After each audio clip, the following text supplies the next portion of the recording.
Hey YouTube, what's going on everybody? Today we are going to be doing the event, a parade of Providence. So let's get started. Let's head over to the academia.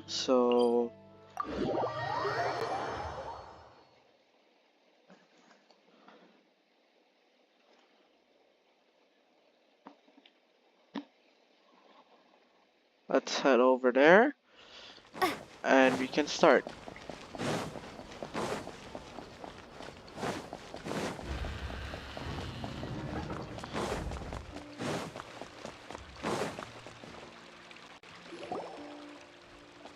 A moment, if you would. Are you two the famous Traveler and Paimon by any chance? Yes. We sure are! And who are you?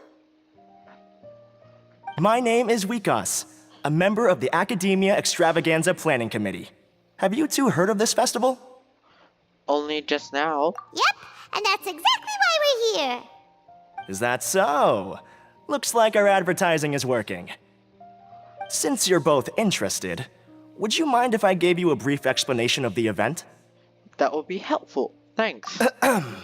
So, the Academia Extravaganza is a grand event run by the Academia with a long and storied history.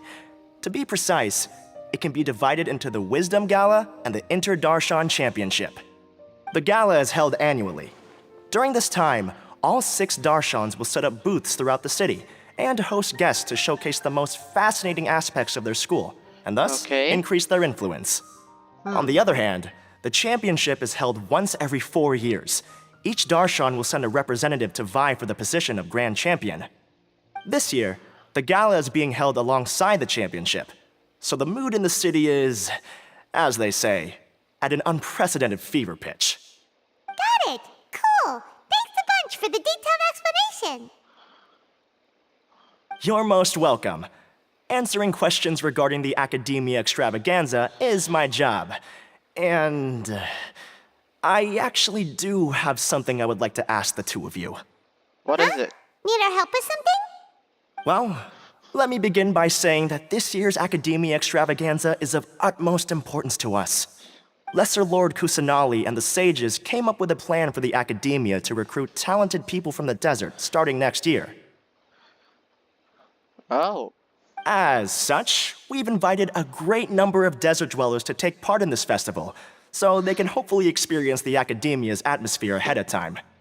I've heard that the two of you are famous across both the rainforest and desert. With your participation, especially in the Inter-Darshan Championship, more people will definitely come to appreciate the festival. We're not academia researchers, you know. Didn't you just say that only Darshan's representatives can take part? Exactly!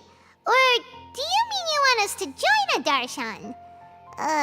But then we would have to deal with exams and essays and stuff like that. No need to worry. The championship participants have already been selected. I mean to invite the two of you as guest commentators. Your job will be to observe and record every part of the competition. Okay. There's no pressure. Just follow each match and enjoy the festival. Aside from that, we'll also prepare some compensation for your efforts. We won't have you working for free. That kinda sounds like a sweet deal. What do you think? Who are the participants anyway? You can head over to the festival venue later. An organizer there will introduce each participant. Some of them even might be people you recognize. I'll leave it at that for now. So, how about it? Would you like to take this commission? We'll give it a go. Wow! Having fun while getting paid? This sounds awesome! Definitely. The main event venue is at the outskirts of the Citadel of Regzar, and the organizer you're looking for is Karina. Tell her the situation and she'll get you set up. The championship is going to begin soon. I wish you a good experience serving as commentators. If you have any doubts, come find me anytime. Will do. Alrighty, off we go! Let's go. Comings and goings. Huh. Okay. Welcome, one and all, to the Academia Extravaganza! Now then, allow me to reveal the prizes for this iteration of the Inter-Darshan Championship. Fabulous monetary rewards, research funds, a limited edition Genius Invocation TCG card, and the right to wear the Diadem of Knowledge. I believe that I need not elaborate as to how this is a symbol of great honor. She should be Karina, right? Looks like she's in the middle of something. Let's wait till she's less busy, then go introduce ourselves. The Diadem of Knowledge. What a perfect work of art. Every time I see it, I feel like I'm losing myself in its beauty. The one who proves fit to wear it must be a rare genius indeed. That crown, right? The Diadem of Ingenious, it was? I believe that most of you have already seen the Diadem of Knowledge or have heard tales about it. Knowledge. Never mind. 20 years ago, a researcher named Sachin bought it for a large sum of mora before donating it to the academia. The generous championship prizes are also sourced from his sponsorship. Before we begin, allow me to express our gratitude to this researcher, who cannot be with us right now. What? What is happening? Things can only get worse. Who are you? Things can only go from bad to worse. Who are you? Human nature begets conflict, and conflict begets ruin. From the beginning, the seeds of wickedness have been. Hey, stop spacing out! Paimon called out to you, but you didn't respond. You okay? Did you stay up late without telling Paimon?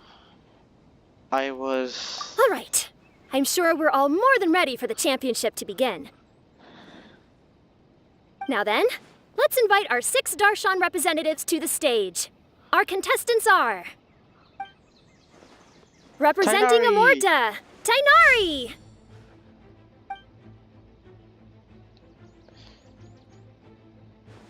Representing Spontamod, Sino! Layla! Representing Ratawahist, Layla! So we got... Farazan. Representing Haravatat, Farazan!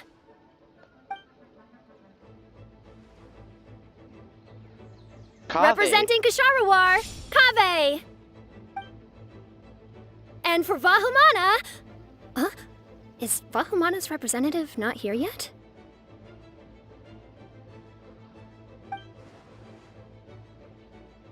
These introductions are pointless.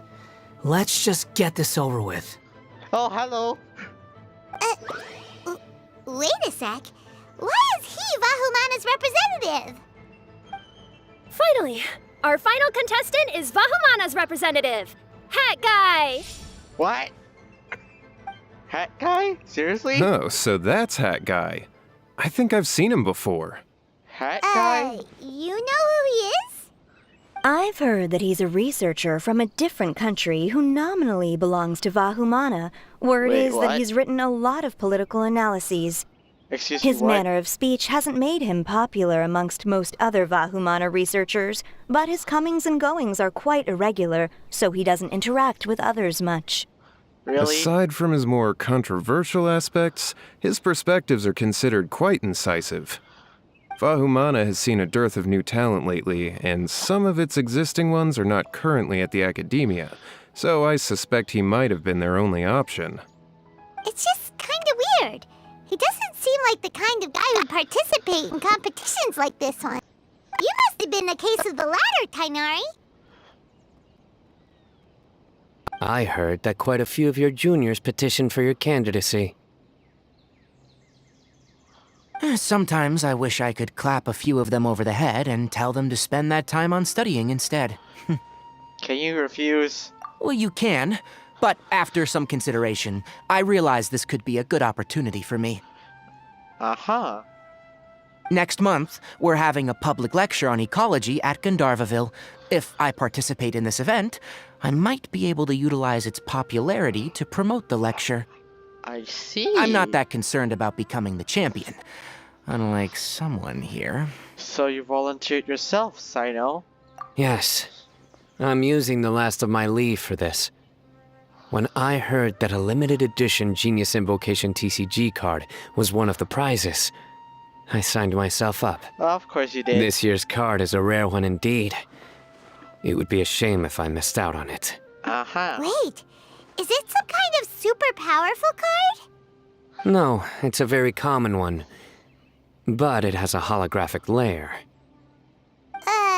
So what's the point? It's very cool. Of course it is. Paimon meant apart from being very cool. Oh, That is reason enough. I shall do my all to emerge victorious and add it to my deck. Of course you do. As someone who doesn't play cards much, I can't quite relate. But it isn't surprising that everyone has their own reasons for taking part in the tournament. Of course. Fair enough. Alright, let's go find someone else to question. Alright. Let's go. But before that, I want to do something. Yeah.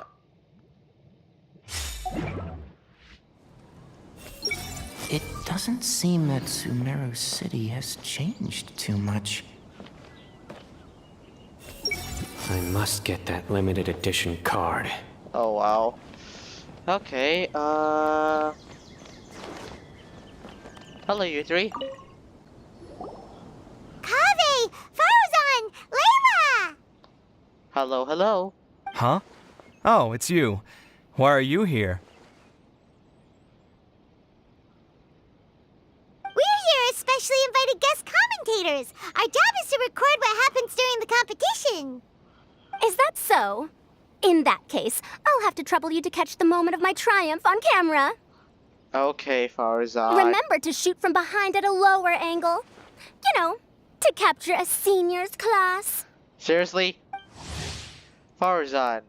Yeah. Don't get ahead of yourself now. Victory will obviously be mine. You're far too young to even consider challenging me. Kasharawar or Ratawahist, you're all children as far as I'm concerned. Seriously?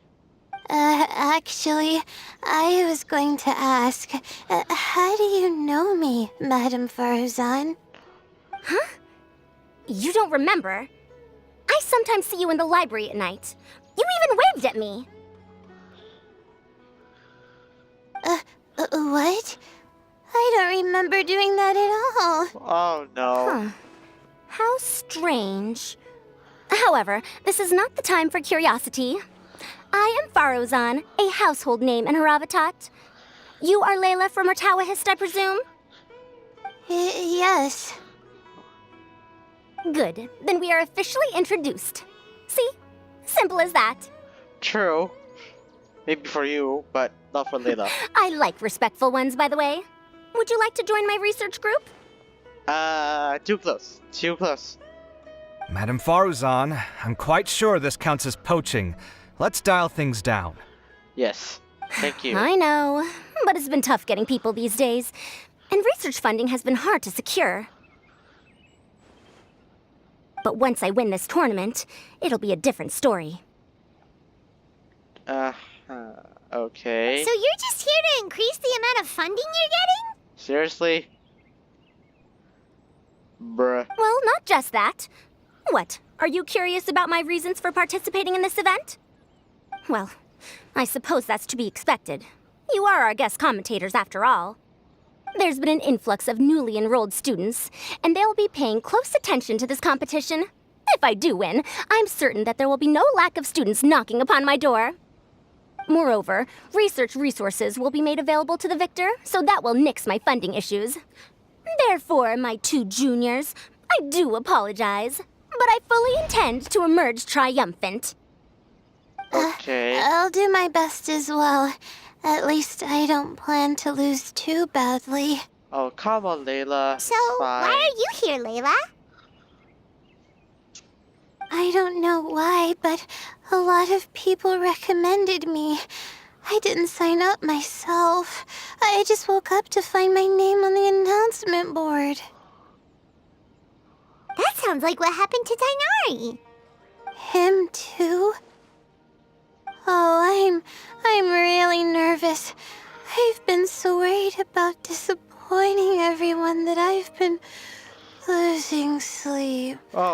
she's not getting enough Stress sleep. not, young one.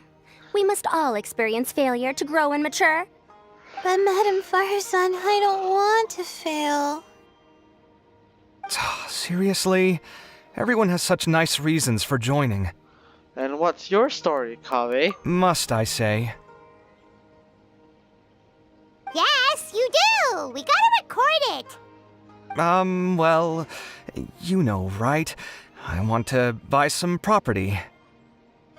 Oh, that's right! You want to move out of Alhatham's. What? Alhaitham? What about him? This has nothing to do with him. Paimon's misremembering things. Oh, right. Sorry, Paimon has no idea what she was talking about. So, you want to use the grand prize to buy a place, right? Correct. Also, my father took part in the Interdarshan Championship when I was young, but he didn't win. Once I do, the right to wear that diadem will be mine. In a way, I'll be helping my father fulfill a dream of his. That's not a bad reason at all. You have ambition, youngster. Although your chances with me here aren't great, I believe your father would be most proud if the diadem of knowledge were bestowed upon you. Not that he'll have the chance to celebrate. My father passed away many years ago. They say he ran into quicksand while traveling in the desert.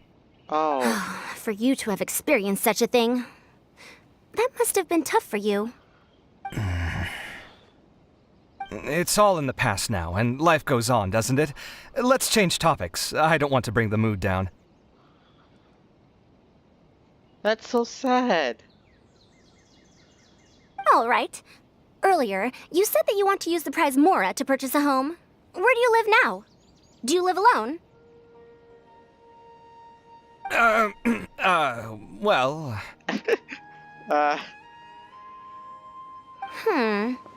I also heard you mention Alhaitham just a moment ago.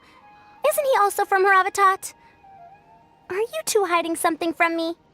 No, of course not! Why would you think that? Paimon's definitely not involved either! We're gonna go interview other contestants now. Bye! Bye. Oh my gosh. Okay. Hey! Do I really have what it takes to represent the Ratawa Histarshan? You got this, Layla. I'll Farzan. show them how fierce this competition can be. Really? And Kaveh.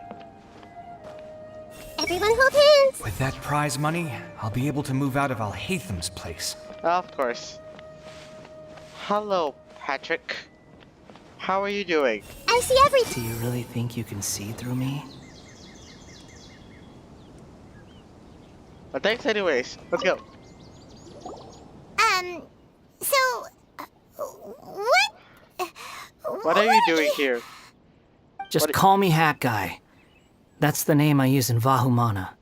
That sounds like a nickname, not a real name. True.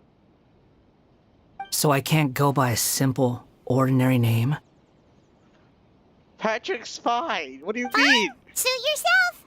Alright then, Hat Guy. Why are you taking part in the Interdarshan Championship? We're specially invited guest commentators, so play nice and answer our questions.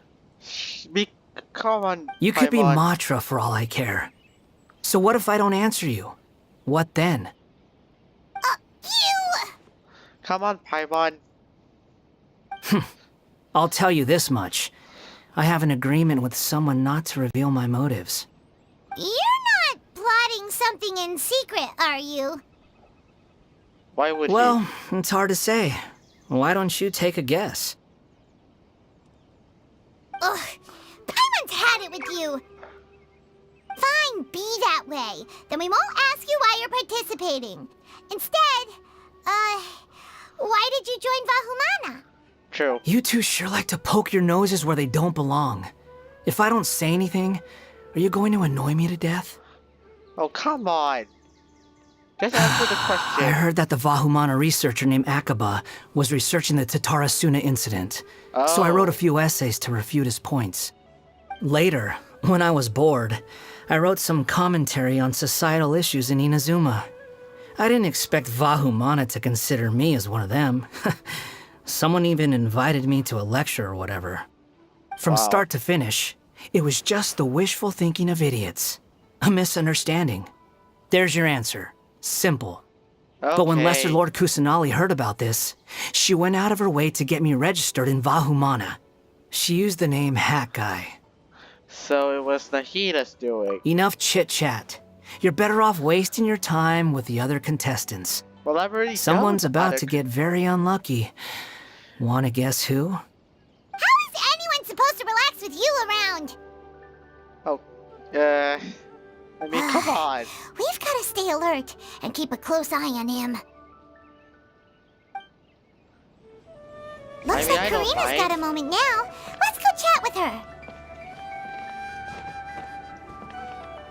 Hang on, I want to take a picture.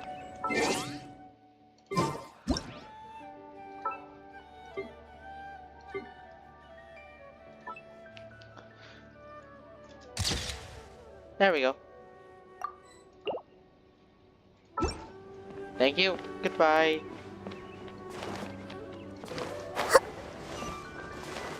Why is she all the way? No, I do not want to do it, you know. Shoot. Ah, you must be the guest commentators Vikas invited. I've heard about you. I saw you two having quite the lively conversation, so I thought it would be best to wait. Are you two free right now? Yes. We were yes, actually looking for you, too. Excellent. Then please allow me to explain your job responsibilities in detail. First, please take these two things. What is The first item is a custom camera from the Academia. Please use it to record the competition as it unfolds. The second is an event-specific locator that will flag all participants' locations. It will also sound when one of them completes an objective. I see. Wow, what a convenient little thing. Aside from you two, there are two other commentators. However, they will remain by the commentators area and will not be following the contestants in real time. I'll hate them in Speaking Nilu. of which, you probably know them. I'll hate them in Nilu. Yep.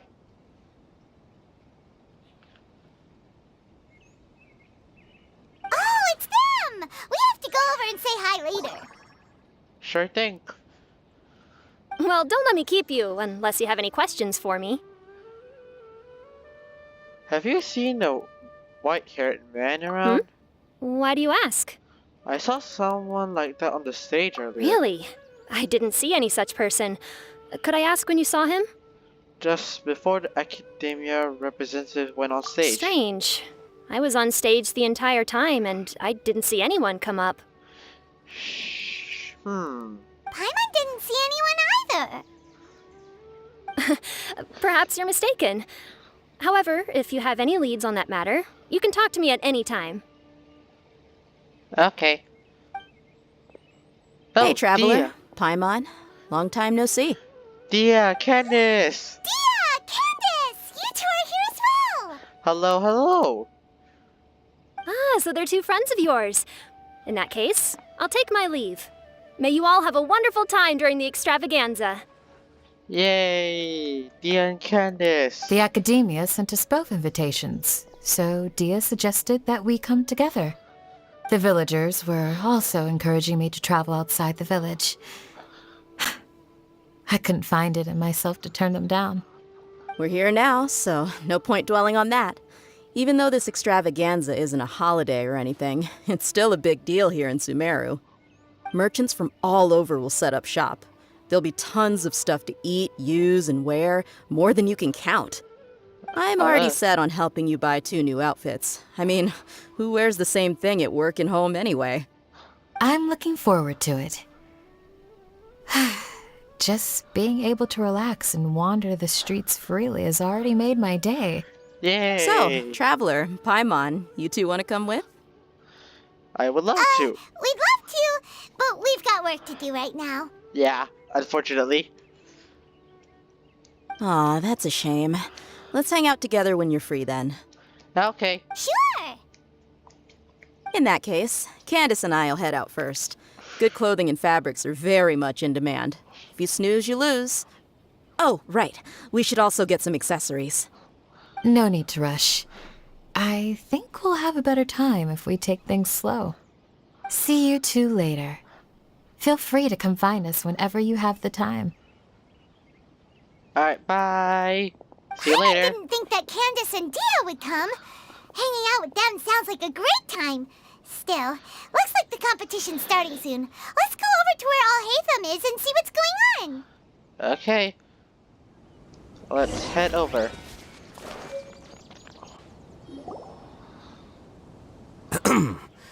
I will now announce the rules for the first round of the competition.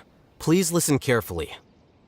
During the opening ceremony, Academia staff released several cages of butterflies, and many of them are now fluttering within Sumeru City.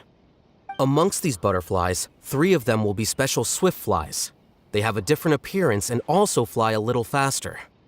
Your objective this round is to find a swift fly and bring it to me. 3 points will be awarded to the first participant to return, 2 to the second, and 1 point to the third. That is all for the first round. Should you require clarification on anything, please ask any of the other staff. Al-Haytham's all business all the time, huh? That said, how did he get picked to be a commentator? Paimon's kinda curious. Finding 3 specific butterflies in a place as large as Sumeru City sounds rather improbable. If these swift flies behave anything like regular butterflies... I'm off. It will take some time to search every corner of Sumeru City. Huh? You're going just like that? A champion walks the road to victory. My dear Kasharawar Jr., I have a plan. How about some cooperation between you and me? Cooperation? Looks like everyone's got their own plans for this, Tuffy. Tuffy? We're supposed to go on stage next, right? Let's wait and see everyone's reactions first. Huh? Wait a minute. Look, he seems to be observing the other contestants just like we are. We were right not to let our guard down. Do you remember those things we made previously? Huh? You mean... It's time for them to shine. It looks like Faruzan and Kaveh have some secret plan. Oh, hello there. Madame Faruzan and I are discussing how... Shh! Hush now! The walls have ears around here. We should keep it a secret for now, but you'll find out what we have in store soon enough. Okay. Come now, let's go. Before the others act. All right, there's no time to lose. We're off to make our preparations. See you later. Bye.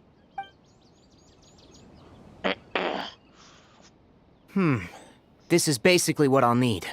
Do you think you'll have any difficulties? I have most of the reagents with me, and I can buy the rest. Kale! Hello! Kale, you're here too! Kainari, you have a master plan ready? My hypothesis is that the swift fly's morphological variations won't significantly affect their fundamental nature. So I'm planning on using this to lure them out. Of course, I could be wrong. Every mutation opens the door to new possibilities, especially when they are artificially introduced. Yeah, true. Details will have to wait until after the post-experimental analysis. For now, Kale and I are going to buy some reagents for our experiment. All right, well, see you later. Bye. Okay, see ya! See you later. These conversations are going by quick. Layla, Hey, Layla! You look a little worried. Of course she is. I have no idea what I should do. What color are these swift flies? Do they have special markings? How do they differ from ordinary butterflies? Oh, I can't even figure out these basic questions, and most of what I've learned in the past is completely useless here. Aren't people who research the stars supposed to have some extraordinary abilities? Why not use astrology to solve it? Oh, you're another contestant. That guy, was it? Is it that you can't use astrology during the day? Guess that skill's less useful than I thought. No, it's not like that. If it's daytime, all I need is an astrolabe. So, why don't you do that then? Mona Magistus, the astrologist, said that those who constantly use astrology to obtain things that shouldn't be theirs will eventually lose the blessing from the stars. Mona? It's just something I read in an academic publication. I really love to read Mona's essays. Mona, huh? So she wrote to the academia or something? You're overthinking it. Power is just a tool. It just seems to me that you don't have the resolve to win this. Well, suit yourself. Wallow in your immature ideals if you like. Really? Seriously? Just walking off after saying a bunch of mean stuff like that? Did I say something wrong just now? No, it's good to have your own convictions. It was just a difference in perspective, that's all. Thank you so much. I've made up my mind not to use astrology for this. I think I'll just try my luck in the city. To be honest, I've always been pretty good at observation, and if I'm fortunate, I might be able to find that special butterfly species. Well then, good Lord luck, Sino Lena. seems to have found a swiftfly. Come on, let's go check it out. That quickly? Really? Where? The butterfly flew up high, and he's chasing it now. Oh, no time to lose. Let's go see. As expected of Sino. Actually, shouldn't you two go have a look as well? The moment when he catches the butterfly will likely be one worth recording after all. True. I'll head into the city shortly to start my own search. I'll see you later. Okay, All right. bye, Lena. In that case, let's go see Sino first, and then we can check on what everyone else is up to. Alright. We found you, Sino! Oh, wait, is that a swiftfly? Oh, wow. Stay put. Don't move. He caught it! Huh? Sino, what's wrong? This isn't what I'm looking for. It's a... Finally, I made it. I heard that you caught a swiftfly, Sino. Mind letting me see what it looks like? Hold on. Isn't this the mechanical bait that I released earlier? Why would you catch that instead of a swiftfly? Wait a minute. If we consider this from a different angle, isn't it a good thing that the bait you made was convincing enough to fool even Sino? You released bait? That's right. During a previous interior design project, I felt that the artificial flowers on a wall were a little bland, so I decided on placing a few moving mechanical butterflies to add some pizzazz. Pizzazz. In order to make them both small and nimble, I consulted with Madame Faruzan. Not long ago, the two of us took all those mechanical butterflies and released them into the city. Why would you do that? Need you even ask? Young people these days really do need to get out more. Have you never played that game where you place strips of paper on a bamboo pole and wave it across a field of flowers to attract a whole kaleidoscope of butterflies? No. No, I haven't. Wait, so you're trying to... That's right. The butterflies within the city will mistake our mechanical bait for one of their own and follow them around. As long as we keep releasing and retrieving our bait, we can capture all the butterflies within the city. What comes afterward is just a matter of separating the swift flies from the others. Guess that's one way to do it. But you just Do not revealed your underestimate the wisdom of your elders. I had already thought of this message the moment the round rules were announced. Of course, we also owe much to this fine junior of mine here for making such lifelike butterflies. It seems like Kashara has not quite declined as far as I had thought in recent years. Their teaching skills seem to be intact. Well, I just stuck to what I do best. The idea was yours. No need to be so polite. Once we capture all the butterflies, we shall show the points for this round. Look, one of them is returning now. Huh? Wait a moment. Are my eyes deceiving me? Why do I see any butterflies behind it? That's because there are none. Seems like your plan had hit its snag. Looks like that match continues. I'll be looking elsewhere. Huh. Strange. Has something else diverted their attention? Come, let's search the direction the big turn turned from. I'll have a look too. Let's go. Let's go then. Let's see. Oh. You follow them. Nice.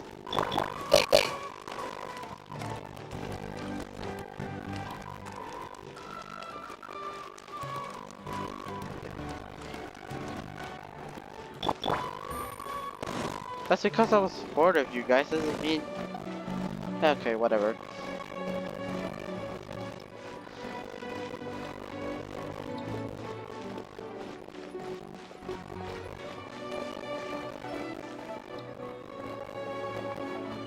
Oh, never mind, they just stopped.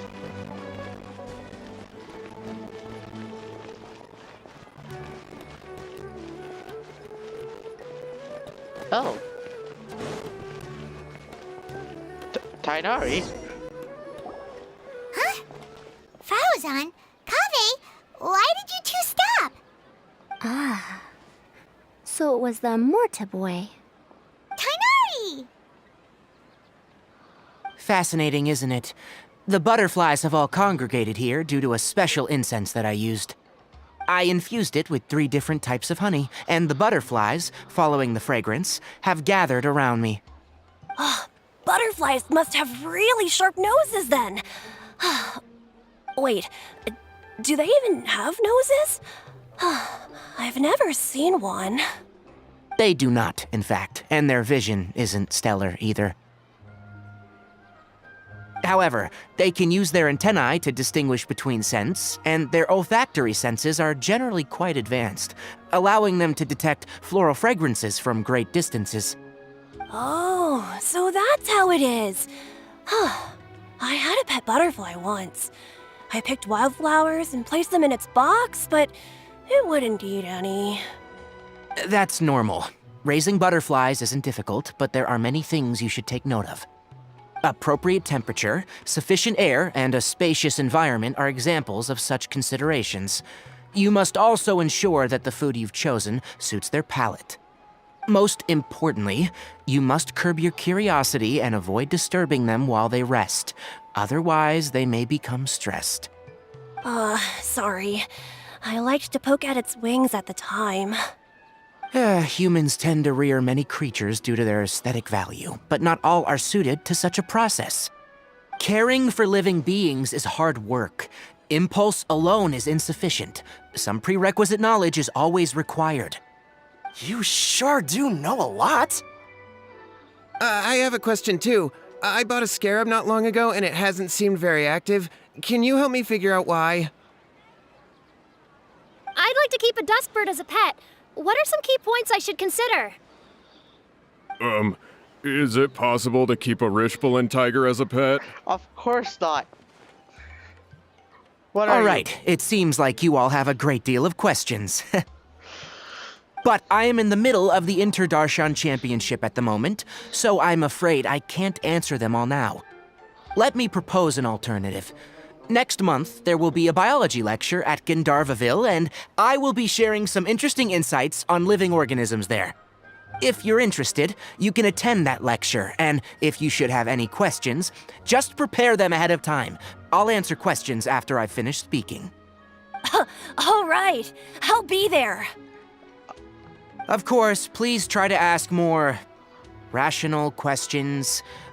For example, whether you can raise a Rishbalin tiger as a pet or not is mainly dependent on whether you can overcome one in a fight. Looks like Tainari's science lecture will draw quite a crowd. Hmm. Huh? Oh. Was I listening in for that long? Seems Kale's master does live up to his title as a teacher. Madame Faruzan, I've had a look around. Nearly all the butterflies in this area have been attracted by the incense. However, we can cast our bait further away to avoid this area. All right, then let's get moving. We shan't let all the butterflies get away from us if we can help it. Seems like the competition's really heating up. Let's go see how the other contestants are doing. Alright. Hello, Layla. Layla, how are things going on your end? I've been searching for quite a while now, but I haven't seen any sign of the swiftflies yet. Instead, I ended up catching a few mechanical devices that looked very similar to butterflies. I wonder where they came from. Looks like Faruzan and Kave's devices are everywhere now. Yep. I'll keep up the search. That said, I've noticed that a number of butterflies in the city has already decreased a lot compared to when the event started. Probably because the other contestants are coming up with their own ways to catch butterflies. Alright, I'll do my best too. Huh? What's this? Could it be a swiftfly? Oh, what a coincidence. I guess I just need to catch it now, right? Oh, please wait. There it goes. Aww. It's so fast! Paimon thought all Hatham said they were only a little faster. No, come back. Come on, Traveler, let's go too. Alright, guess we're following Layla. The locator's going off. Looks like someone's already caught themselves a swiftfly.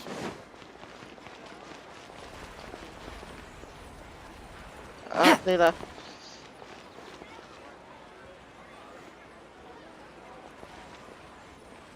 Slowly. The locator's going off again. Why isn't it So, working? someone else finished too? That would mean that the one Layla's chasing is the last swiftfly.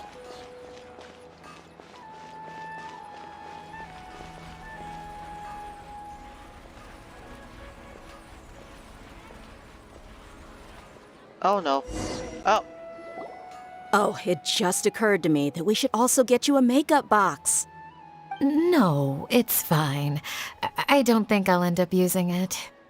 Maybe you won't, but it doesn't hurt to have one, right? Come on, just trust me on this one. Huh? Who are you, and what do you want? Please, don't move. Don't move? Who sent you? Dia. Don't worry, I can handle this. Now, tell me, what do you want?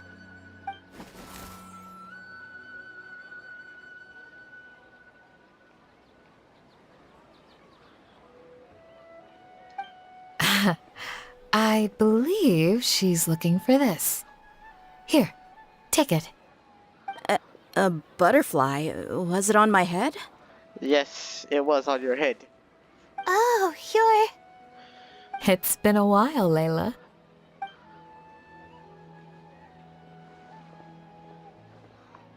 A friend of yours? Oh, so she must be the one you were telling me about. Huh? You two know each other? Oh yeah, it has been some time. The first time I ever woke up after sleepwalking, I somehow found myself in Aru village. Wait. Candace was the one who took care of me then. That's right. She didn't look well, so I gave her something to eat.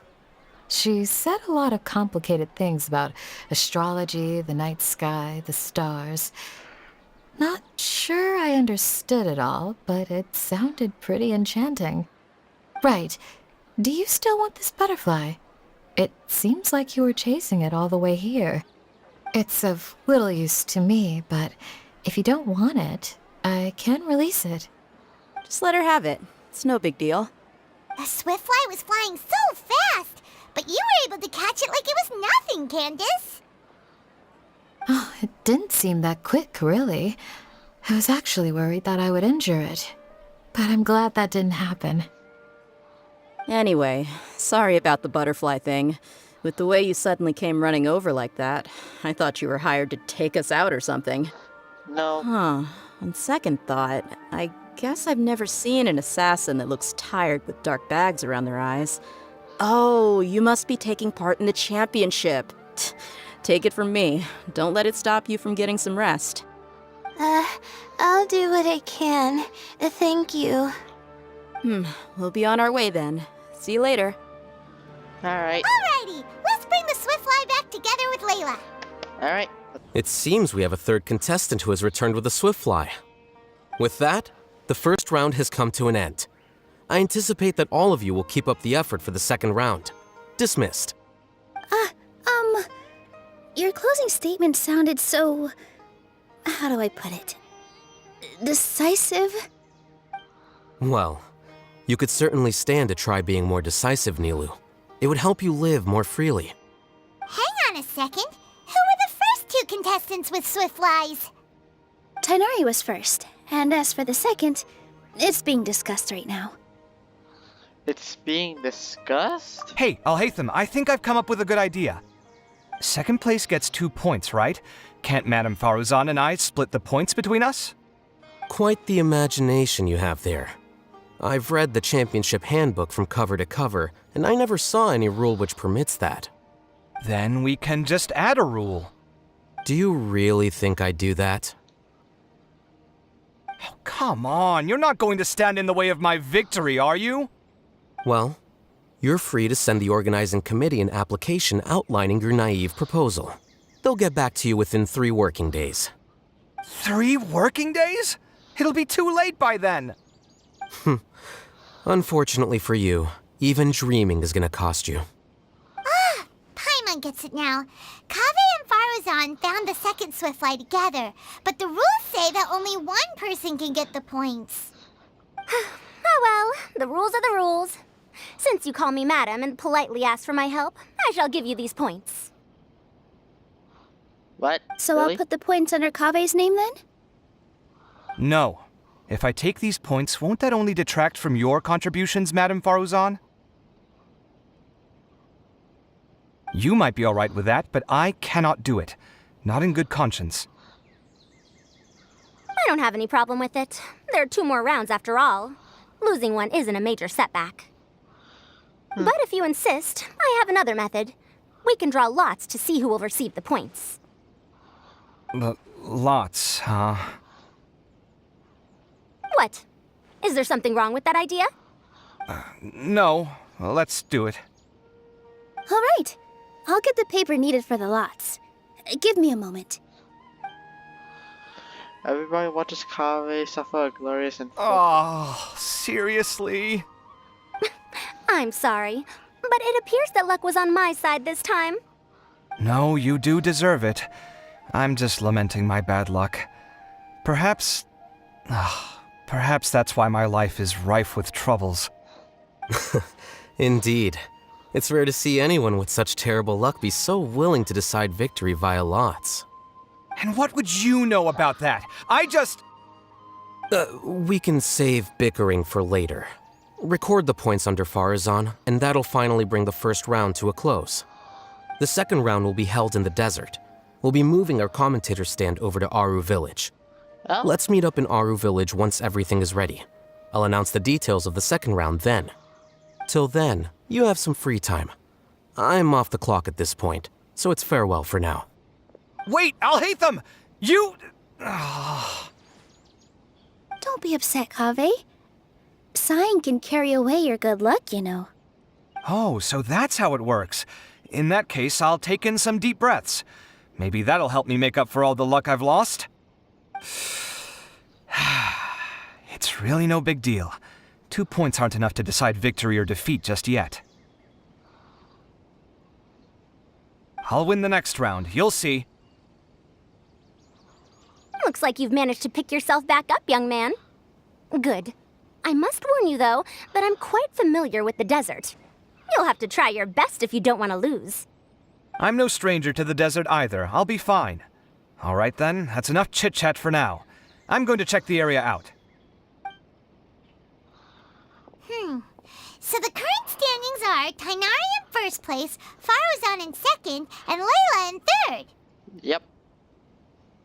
Guess we should also take a nice break before the next round starts. But where should we go first? Why, you two look a little lost. If you're not sure where to start enjoying the Academia extravaganza, then may I suggest that you have a chat with our boss? Your Who boss? are you? Who's that? Do we know them?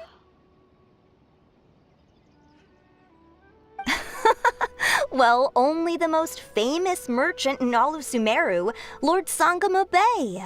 Seriously, Oh, Dory? you mean Dory! Dory. Yep. Precisely. Our boss sent me to inform you two that she'll be waiting for you at Sumeru City's North Gate. Dory. Man. Hello, Oh, Dory. well, if it isn't the traveler in Paimon. Hello, Dory. Hey, Dory! Are you here to attend the Academia extravaganza too? Of course! People are practically flocking to Sumeru City. You couldn't ask for a better opportunity to do business. Uh-huh. This is one of the entrances into the city, and it's very close to the Wisdom Gala booths. There'll be an endless stream of customers. I can already hear the Mora going clink, clink, clink as they fill my coin pouch. Well, is there anything you'd like to purchase? We've got everything you need and deals that can't be beat. Paimon. Well, do you have anything to eat? Oh, wait, we're celebrating the extravaganza and you're only thinking of eating... I mean, of course, we've got lots of things to eat. That said, I recommend that you also consider some of the great bargains we have going on. What? The Wisdom Gala is about to begin, and once it starts, each of the Darshans will prepare a small challenge for everyone. Yeah? And just between us, I have some super booster supplements for sale.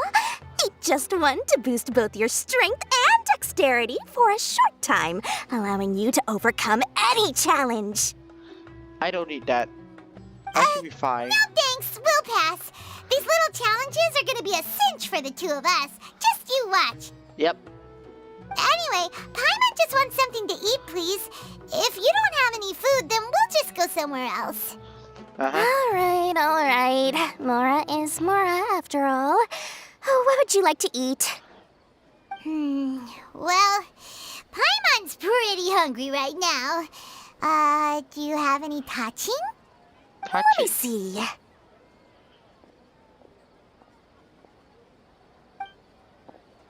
This is a huge job, isn't it? If this works out, we'll be set. Here you go. 2 servings of touching. See? I told you there's nothing Lord Sangamo Bay can't procure. Yay! Huh? What are you looking at, Traveler? I thought I saw someone just now. Oh? Who? Someone we know? Never mind. They're gone. Was it someone suspicious? Have we attracted some unwanted attention? Huh? What's happening, Dory? Is there something else going on? I don't know who you saw just now, but I do have some hard-to-come-by information about the extravaganza. If you want to know more, we can talk business later.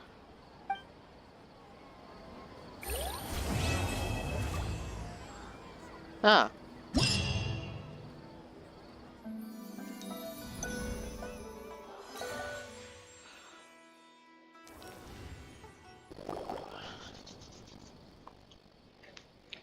Have you decided to buy information from me? Buy? Paimon's a little curious about your exclusive information, but we need to hear the price first. If it's too expensive, then forget it. I'll sell it to you for a fixed price of 1 million mora. Excuse me? That's a lot. Never mind. 1 million more can buy lots and lots of tasty food. Wait a sec. Let me see. Paimon's a customer 1001 for today. The original cost of the information was 1 million more, but for you, the price is now free. Okay. Eh? Paimon didn't knew such luck exists. Wait, you're not baiting us on into spending, are you? Maybe the first sentence is free, but not the next sentence. If you don't want it, fine. Next. Wait. Forget what Paimon said. We'll listen. Yours exclusive scoop number 1. Do you remember the Diamond of Knowledge? Yes. Paimon remembers that only the champion was entitled to wear that diamond. It seemed very valuable. Exactly. The diamond that Sage gave the Academia was rather expensive antique. Yet this very diamond, after it was donated to the Academia, was lost by them once before. Eh? What? Why didn't we hear about this? If everyone knew about this, wouldn't my information be considered exclusive? Of course, this information doesn't come from nowhere. I've got witnesses too. There's a young fellow named Kushner from the suburbs. If you're interested in developing further, you could ask him. The password is that incident from 20 years ago. That incident 20 years ago, huh?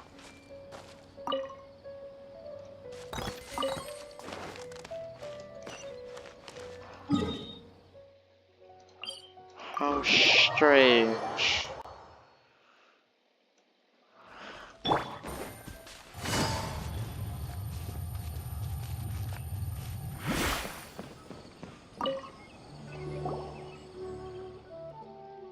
Who are you guys? Is there something you need? I guess I shouldn't have told anyone last time. I had too much to drink and blabbered a little too much. And now people are seeking me out. Since you're curious, I guess I'll tell you. I was just 6 years old 20 years ago, so I can't remember clearly what happened at the time, but recently, I read the diary I kept when I was a child and vaguely recalled the situation back then. The Interdarshan Championship was also held that year. There were 3 rounds, the last of which was outside the city. I begged my mom to take me out of town to see it when she refused, I snuck out. And then, I ended up getting lost inside the city in the middle of nowhere. There was no one around. I grew more and more frightened and began to cry. That's when I saw some strange creatures. I can't remember what they looked like. I only remember how, as a child, I stopped crying at the sight of them. Strange creatures, they must be the Aranara. They took me to the competition. Unfortunately, by the time we got there, it was too late. It was already over. But just when I was disheartened, I suddenly saw one of those strange creatures slowly dragging a crown along. It was a beautiful crown shining in the moonlight, and I could not help but follow it. I saw the little fladdle hide the crown in a hollow tree before it disappearing. I wanted to touch the crown, but at the moment I could hear the distant cries of my mother. It turns out she figured out I was lost and got her neighbors to go looking for me. I never got to touch it. It wasn't until I was older when I saw the Diamond of Knowledge at the Interdarshan Championship that I realized it was the same thing. Alright, do you remember where that diamond ended up? It probably in the Nvidia forest, but I've been back a few times and I haven't found anything. No one would believe me even if I told them. Alas, even I can't remember it clearly. Perhaps it was a dream I had when I was a child. Well, should we go look for it? Yep, looks like we're looking for it. Let's go then. Nvidia forest, so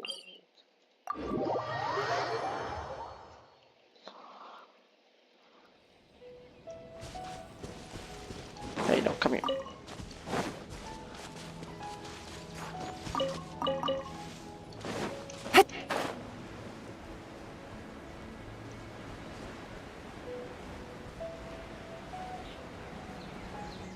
This hollow tree.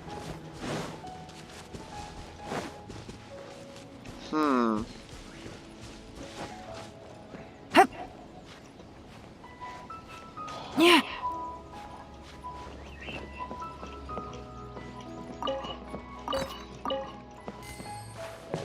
Oh. There's a hole in the tree.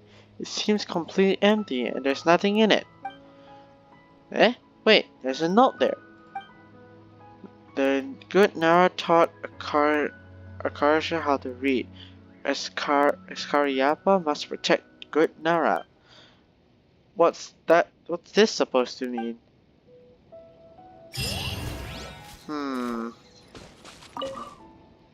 Faded traces of writing can be seen on the withered note. The good Nara taught.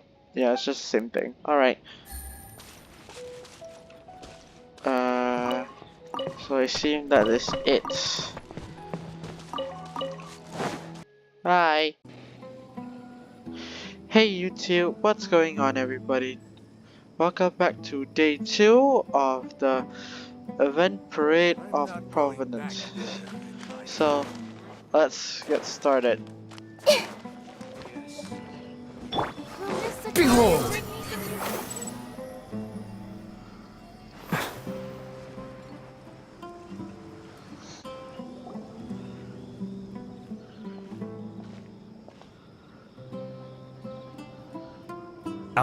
Is it me, or are the bags under your eyes even darker than during the last round? Are you alright? Thanks for the concern, Kaveh. I just haven't been sleeping well lately. Alright, let's continue. Even though I try to fall asleep, I can't get the championship out of my head. And before I know it, it's morning again. Oh no. I know the feeling. That happens to me too when I'm agonizing over my blueprints. Do you have any tips for dealing with that? To be honest with you, no. You could say there are many things that don't have a quick fix and can only be endured.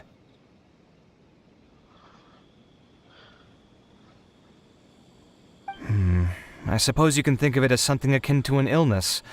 Sometimes there's no effective cure, so you just have to let things run their course. I don't know what's stressing you out, but I can feel all the anxiety and pressure coming from you. The next round's about to start, so chin up and do your best. Yay! Oh, okay. You do your best too. Looks like everyone's here. I will now explain the second round to you all. Okay, I'll hear There are 3 ley line disruptors buried in the area around Aru Village. These devices can imitate the effects of ley line disruption and will constantly interfere with the environment. Your goal is to shut them down. The first 3 who manage to finish this task will be awarded 4, 3, and 2 points accordingly.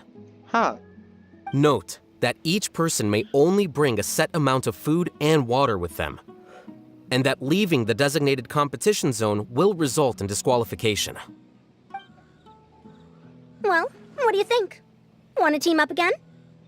I shall consider letting you have the points on account of what happened in the previous round. That's all right. I've been here many times, and in any case, machines are one of my specialties. I doubt this will be particularly difficult. It's good to see such confidence in a youngster like yourself. I also happen to be well acquainted with this place. Let's see who will find these devices first. But aside from us, you should remember that there's a favorite for Champion. We must be careful of him. A favorite to win? Who is it? Shh, not so loud. I mean that boy Tainari. He took first place in the previous round, and if he does so again this time, we may as well declare this competition over. Oh. I heard that you solved the Avidya Forest's leyline effluence problem with him not long ago. Since this round involves resolving a machine-simulated leyline disruption, it should be a simple matter for him. That's true. It does look like his odds of winning are pretty high. He already has Kale, who is an excellent pupil. If he were to win this round as well, then wouldn't we just be letting him have all the fun?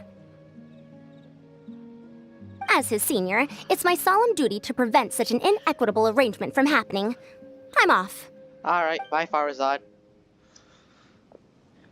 Man. I'll get going as well. See you later. See you later, Coffee. How are you feeling? I think I'm okay, but I'll take things slowly for now. Oh, right. Tainari doesn't like hot weather. Is this all the water we're getting? Sorry, that's what the rules say. While this round seems to be about how quickly you can shut down the devices, it's also testing your ability to survive in tough conditions. I knew it'd be harder than I had expected. It's okay, So Layla. we'll either need to find the devices as quickly as possible, or we'll have to save our energy and wait for an opportunity. Okay, I'll head out shortly. Thanks a lot, Nilu. You're welcome. Please take care of yourself. Well, there goes everybody. Yep. So, who should we visit this time? Let Paimon think. Oh, right! Didn't Faruzan say that Tainari's the favorite to win? Let's go look for him first. Alright. Let's go find Tainari. Beginnings and Endings, Part 2. Hey, Tainari? Tainari! Huh? Weird. The locator says that he should be around here somewhere. Tainari! Can you hear us? He's over there. Oh. You're right! Huh? Oh no, it looks like he's fainted! We have to help him! Tainari, are you okay? It's so hot. Yeah. He's not used to these conditions. So you passed out because of the heat! Are you not used to getting around in the desert? Of course not. That's right. I usually bring lots of water when I go to the desert, precisely to avoid this situation. I went through all my water very quickly, and with the effects of the disturbed ley lines, I started feeling dizzy. My ancestors, the Valuka Shuna, were originally from the desert. But I guess this is what happens when a species migrates. They become intolerant of their original environment. Valuka Shuna, huh? This isn't the time for a history lesson. Let's get you some water. Humans. Such fragile beings. Your bodies can't even survive extreme changes in the environment. Hello, Patrick. Why are you here? Here, take this. Let him drink it. Oh. How very nice. Are you serious? This had better be just normal water. Hey! You're leaving already? It seems it really is just water. Paimon really doesn't get that guy. What's he up to? Anyway, let's focus on helping Tainari drink some water first. Yep. I'm feeling a little better now. Thanks, you two. No problem. Oh, it wasn't just the two of us. Just now. Found you at last. Sino, you're here too. I was concerned, so I came back to check on you. Will you be able to go on?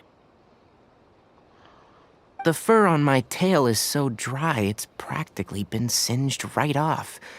I don't see any purpose in pushing myself beyond what is reasonable.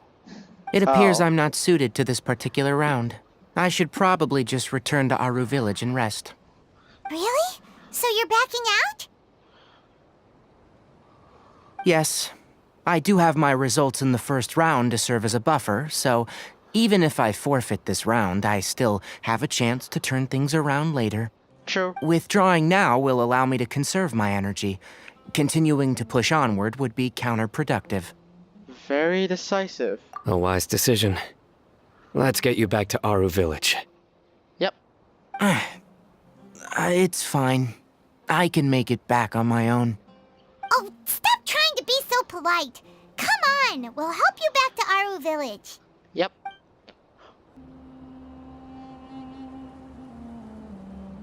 How are you feeling now, Tainari? Do you want to rest some more? There's some shade here, so we can stop for a while. All right, let's do that.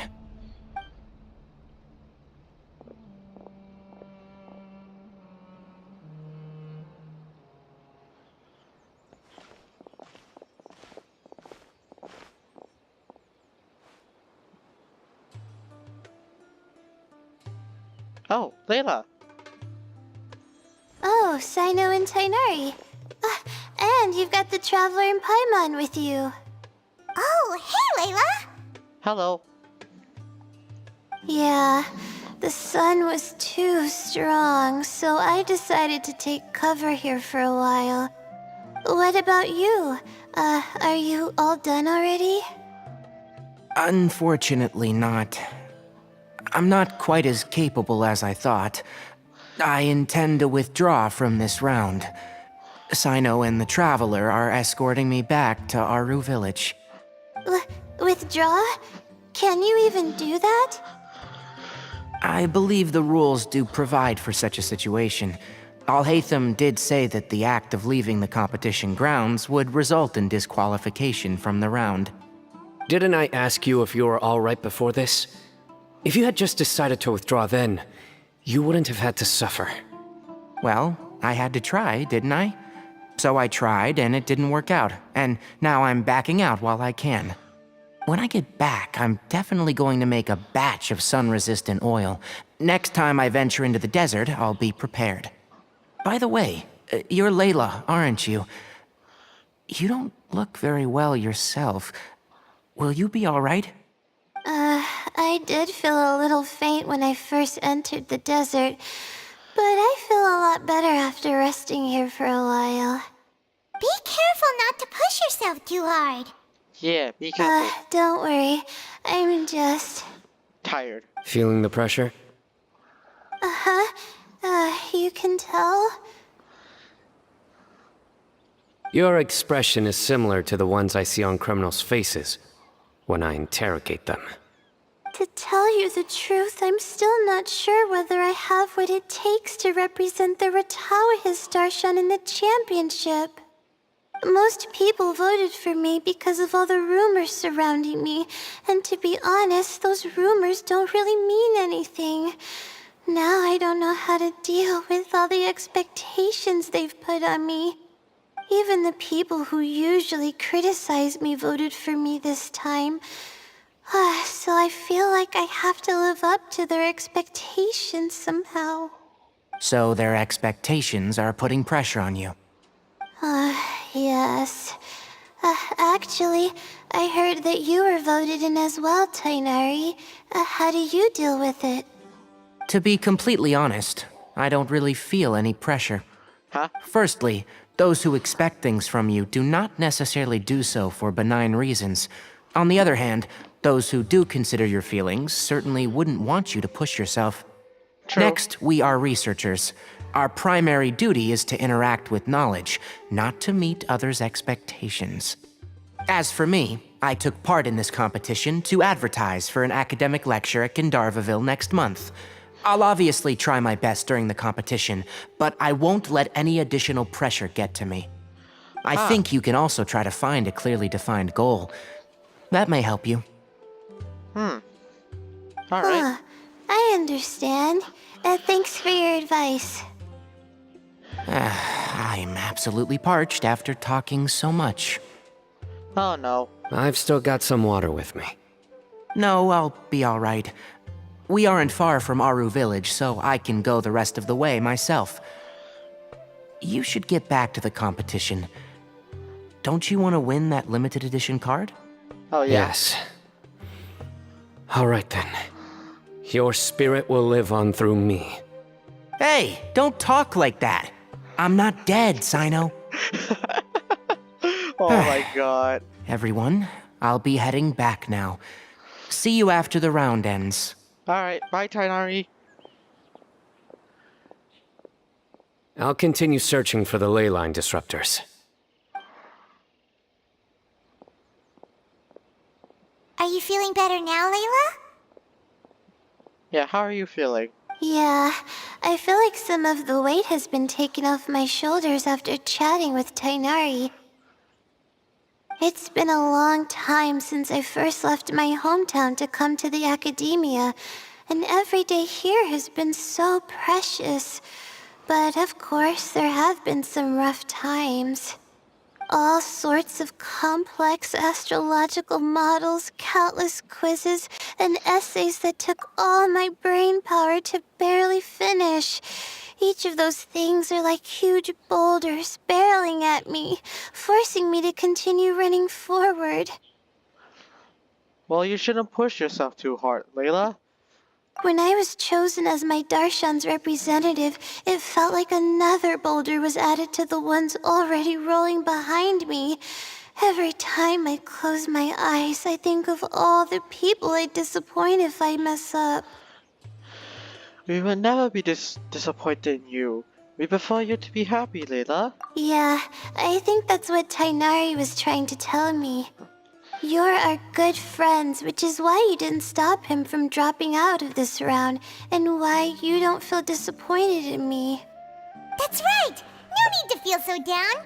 That's what friends do. That said, he did also say that he hopes I could have more concrete goals for taking part in this competition. I don't have any now, but I'll give that some thought. Anyway, I won't take up any more of your time. You still have to record the other contestants' progress, don't you? Perhaps they've had some breakthroughs while we've been chatting. True. We should go look for the others. Now, who's left? Tainari's dropped out for the round, and we just saw Sino. You could go see how Madame Farozan's doing. I've heard that she's quite knowledgeable about the desert, so she's probably made some progress by now. Alright. Okay, let's go look for Farozan! Let's go then. Don't worry, I'll be fine. This way, hurt a little. Nothing. Okay. Now, where is Farzan? Hey there, Farozan! Have you made any progress? Ah, you're just in time. I'm about to start digging right here. Oh, you found the ley line disruptor already? Such a simple problem could never confound me. Not long after entering the desert, I discovered a primal construct that was acting abnormally, so I followed it all the way here. Once I got near here, it suddenly disappeared. Something unusual must be happening around this area. You're a true expert, Madame Farozan. You know what to do right away. Well, I do happen to have more experience than most. But that aside, has anyone completed this challenge yet? Nope, not yet. Well then, I suppose I'll be the first. What about that boy Tainari? He withdrew from this round. And why's that? He's not used to being out and about in the desert. Huh. I didn't think he would have such a weakness. I suppose he could use a bit more training. What about the others? Is that Ratawahist girl still a bundle of nerves? Tainari gave Layla some advice, and she seems to be doing a lot better now. Sino just started his search for the disruptors, and as for that guy, well, who knows what he's thinking. True. And what about Kaveh? Has he found a ley line disruptor yet? Paimon doesn't think so, or our locators would have already let us know. Strange. What's he lollygagging for? With his skills, you should have heard something from him by now. Well, I'm afraid the most thrilling moments are already done here. You should probably go find Kaveh and see how he's faring now. Alright. Before that... Here it comes. I think I'm about to strike gold.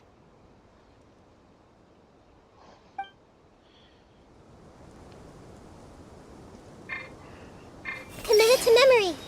Yep, nothing yet. Okay, let's go to Kave, who is over here.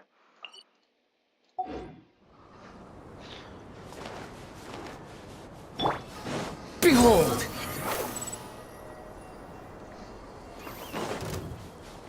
Shoot. Too slow. What the? Okay. Quit following me.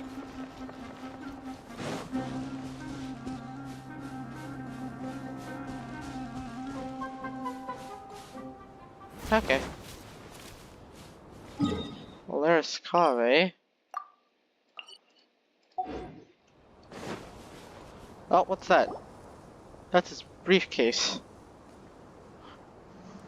Come on, stop following me! I already gave you all the food I had on me.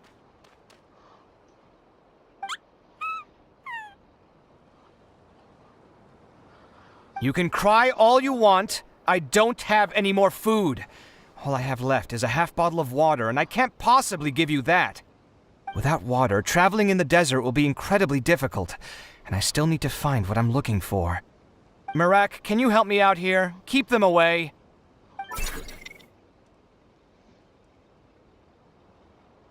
Kave, there you are! Farozan told us to come see how you're doing. What are you up to? Just thinking about it makes me upset. Not long after I entered the desert, I was accosted by these fellows. I don't know why, but they didn't leave the competition grounds, and now the ley line disruptions have left them confused and circling around the area. The moment they saw me, they wouldn't leave me alone. They even cheated me out of my limited food supply.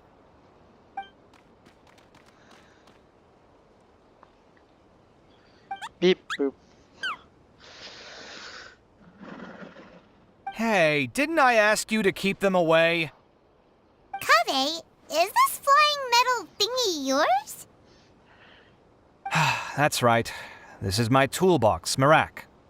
Your toolbox? Huh. It seems pretty fancy. Hey there! Can you understand us? Beep boop.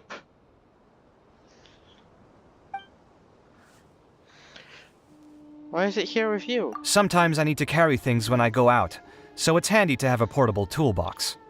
Well, this definitely doesn't look like an ordinary toolbox, that's for sure. Yep. It's a long story. When I was working in the desert, I ran into a merchant group who had a machine core they excavated from some tomb. It was clearly from King Deshret's civilization. His technology still isn't fully understood, and Kasharawar has many different opinions on this topic. Our current theories cannot explain such mysteries. Upon seeing such a rare, complete specimen before me, I forked over all the mora on my person to purchase it. Some time back, I wanted to make an automated case that could store my offloaded items. With that core, I created Merak.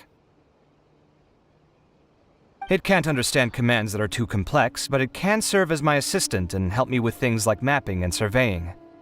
Most importantly, it can't talk, so it can't give me any attitude. Beep boop. Aww. Sad. Oh, yes. Thanks for helping hide the fact that I live at Alhatham's place earlier. Well, Paimon was the one who gave it away in the first place. Sorry. I hope this season of my life ends soon, so I can get things back on track. Things just started going downhill at some point. Maybe it all started when my mom remarried and left for Fontaine. Or maybe it all started when I spoke to Alhatham in the library. Or maybe it's because constructing the Palace of Alcazarzaray burned through my funds. I'm still paying off the debt from that one. Oh, when's this going to end? Aww. Now that I think about it, I guess we're all unlucky here. It's not like any of you asked to be trapped in a ley line disruption. Okay, let me get you all out. Kave, aren't you going to look for the ley line disruptors? Yes, but I can't just leave them here, can I? Oh, forget it. The more I think about this, the more I feel a headache coming on. I'll get back to searching once I get them out of here. Time's a-wasting. I'm off. Wow, they really... Kage looks like he's conflicted. He really wants to win, but he can't ignore those he wants to help. He's a unique character, that's for Paimon's sure. always felt like he's the type who easily gets himself into tough spots. Kinda. Paimon doesn't mean this in an insulting way, but he seems like the kind of guy who'd be really easy to take advantage of. They're certainly cruel with the truth. Whoa! Someone's done already! That was quick. I wonder who it is. Paimon also wants to know. Let's go back and ask Alhaitham. Verification complete. Congratulations on being this round's first winner, Sino. Ooh, so Sino was the quickest. I am from Spontamod, after all. We know a lot about ley lines, so finding a disruptor was never going to be particularly difficult for me. Since the Traveler and Paimon also happen to be here, do you have anything you want to say? Anything I want to say? My friend couldn't continue on, so failure was never an option. The bonds of yesterday will forge the road to tomorrow. With the ties of friendship that bind us, I won't lose to anyone. That's a line from King of Invocations, one of my favorite works, and it sums up my thoughts right now. Oh. It might be a good thing that Tainari isn't here, or else he'd give Sino a good smack right about now. That's so Sino. Oh wow, it's already so late. Everyone's probably running low on food and water. It'll only get harder from here on out. Something similar happened in King of Invocations. What a classic. Really, Sino? Any thoughts on that, Alhaitham? I have no thoughts regarding King of Invocations. Miru obviously wasn't asking about that. Deserts are much more dangerous at night, so this competition should be nearing its end. At the moment, only Farazan, Layla, and Kaveh remain. I wonder who the next person to find a disruptor will be. Wait, only 3 people are left? Tainari forfeited, and Sino's already done. What about Hat Guy? He also forfeited not long ago. Oh. Ugh, Paimon can't understand what he's thinking at all. But, like Alhaitham said, this round's almost over. Let's go see what the other contestants are doing. Alright.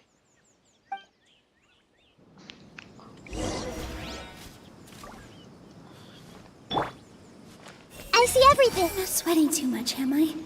Oh, it'd be so embarrassing if that was caught on camera. The weather today might affect this round. Everyone hold hands!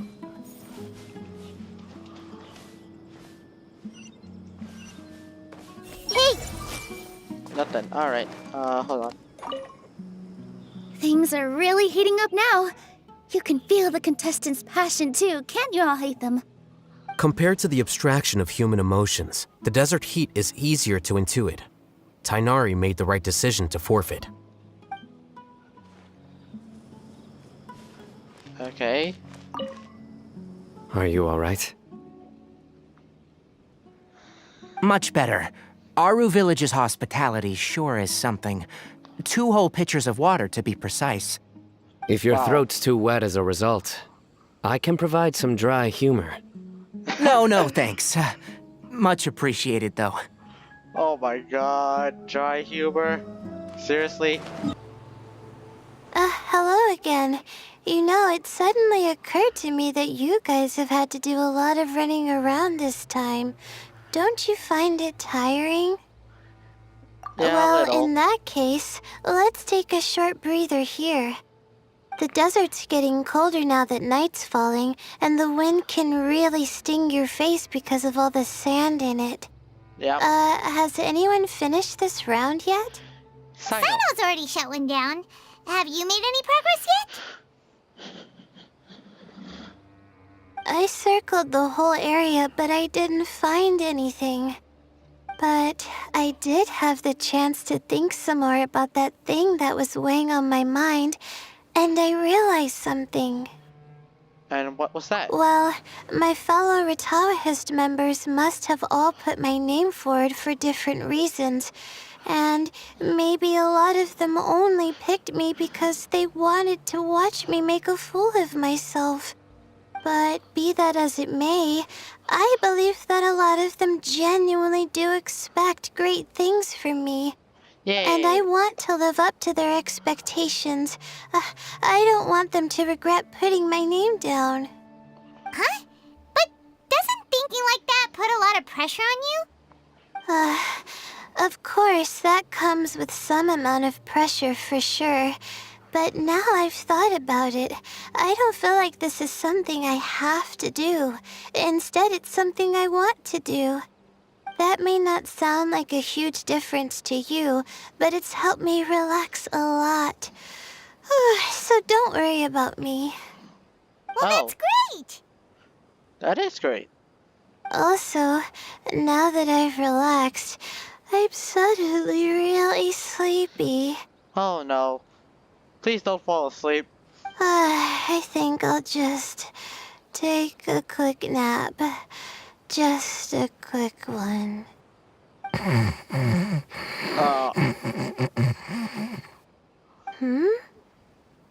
But the competition isn't over yet. Oh, Layla. She's really a bundle of nerves, isn't she? Wait, you're... Sleepwalking, Layla? Good to see you too. Ooh, it's nice to be out. Feels like I've been cooped up inside for quite a while. Well, since I'm here, I guess I should help her finish this. What are we supposed to be doing here again? Finding a ley line disruptor, was it? Let me see. Looks like she's basically gathered all the information she needs. It won't take long to wrap this up. Come with me, you two. What?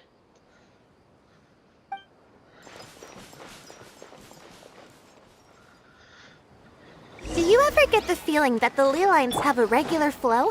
Similar to the way that celestial bodies follow fixed orbits. If we were looking down from on high, I wonder whether we'd find that the ley lines are just the reflections of the stars upon the Earth. Not all astrological phenomena can be directly observed. Some are deductions based on other details that we know. It's the same situation with the ley lines. The parts of them that are hidden underground can be identified via elemental energy, sound, and other phenomena. Okay. She is completely different. Plus, now that someone has shut one of the disruptors down, the contrast between before and after can provide me with further information still. Let me see. It should be here, I think.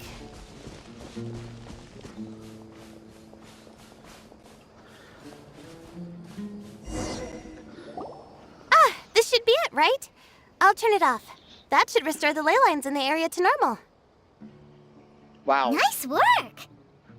She is really good. Again, I didn't do any of the real work. I'm just wrapping up. She'll probably wake up soon. No doubt she'll be a little disoriented at first, but once she's got her bearings, she'll go and report that she shut down this disruptor. Will you be staying here for a while? Or are you going to check on the other contestants? Oh, time to check our locator. Whoa, it looks like Kaveh and Farozan are headed towards the same place. Perhaps they're about to find the lost disruptor. Also, speaking of Kaveh, he's an interesting one. Why is that? Other Layla? Why do you say that? Before the second round, he had a chat with the other me. He said that worries can be like illnesses. They don't always have a magic cure. Sometimes you just have to endure them as best you can until they run their course.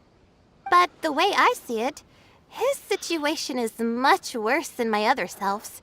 She just hadn't found what she wanted to do at the moment, which is why she felt lost. Kaveh, meanwhile, knows what he wants to do. He's convinced that he has to win, and yet he still seems conflicted. He doesn't have a second personality, but somehow he still seems that he's at odds with himself in some way. I don't know exactly how to describe it. It's like he's smiling on the outside, but there's no joy inside, only sorrow. Still, who knows? He must be more experienced than me. Maybe he's just better at dealing with it all than I am. That's really sad. The previous part, not this line. Oh, but back to the topic of wrapping up.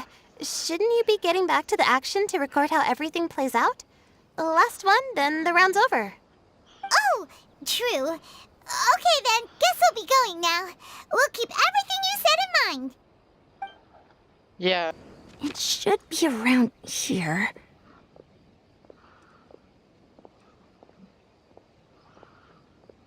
Finally found it. Kaveh? Are you? Oh, Madame Faruzan. And here I thought you would have finished this round by now. Faruzan, Kaveh! Oh, looks like Layla's already done. I didn't expect that you and I would find a disruptor at the same time. How are the other contestants doing? Tainari and Hat Guy forfeited, while Sino and Layla are already done. You two are the only ones left. Yep. Huh? That's weird. Didn't you start digging really early on? Yes, I kept digging, but instead of finding a disruptor, I found a ruin. I fell down pretty deep, and it was completely dark in there. It took me quite some time to unlock the various mechanisms and return to the surface. That's actually really impressive. Finishing a week's worth of trials in such a short time. Huh. That's pretty amazing, Madame Faruzan. Yeah. What about you? Why are you so late? I encountered a lot of lost desert foxes along the way, and I brought them to the outskirts of the competition zone. When I came back, I was absolutely parched. And then I blacked out. Probably from the heat, you know? When I woke up, it was already night. I used the last of my strength to come here. A most curious reason indeed. But are you sure you're all right? It sounds like you were in an incredibly dangerous situation. You said you were familiar with the desert, but the way you handle problems... It does feel rather at odds with your title as a genius. It was problematic, but that had nothing to do with me being a genius. It was my decision. The way I did things wasn't optimal, but I wouldn't have been comfortable not doing it either. My conscience would have weighed on me. Oh. Youths these days, each stranger than the next. Hey. But back to the main issue at hand. Since we are both very certain that this is where the final leyline disruptor is, let's dig it up then. Or just use Animo to blow it away. Working together, the two unearth the final leyline disruptor. This is indeed it. Of that there is no doubt. But how shall we count the score this time? What is it, youngster? You seem relieved. Oh, nothing. I was just thinking that this round's finally over. There shouldn't be any more innocent creatures getting wrapped up in danger. As for the points, I guess we can draw lots again later. I can't think of anything better. All right, in that case, let's all head back to Aru Village. Paimon thinks you'll both need some water and rest. Very true. Looks like the second round is over. I wonder who is faster, Kaveh or Madame Faruzan? Huh? Where's Madame Faruzan? She went to get water. She'll be back shortly. We basically arrived at the same time, so we'd like to draw lots again. You get caught up in some things so easily, like drawing lots. I'm not caught up in anything! Don't make it sound like I take pleasure in having bad luck! Really? Then should I say that you have a curious affinity for drawing lots?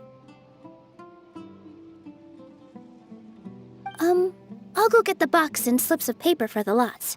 Please wait a moment. Oh god. Oh, here we go again. Let's see how I fare.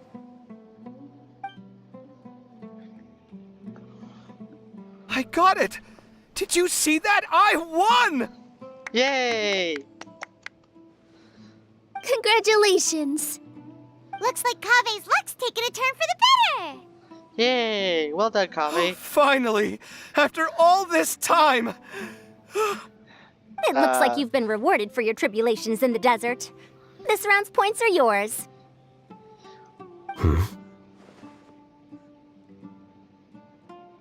And with that, our second round is done. Sino, Layla, and Kave are our victorious contestants. As for the current standings, let me see. Sino and Layla both have 4 points, putting them both in first place. The rest in descending order are Tainari, Faruzan, Kave, and Hakai. The next round will be the final one. Please rest up before then, everyone. Huh. I heard that some stalls at the Wisdom Gala are debuting new games, so feel free to drop by if you're interested. Otherwise, see you next round. Alright, bye.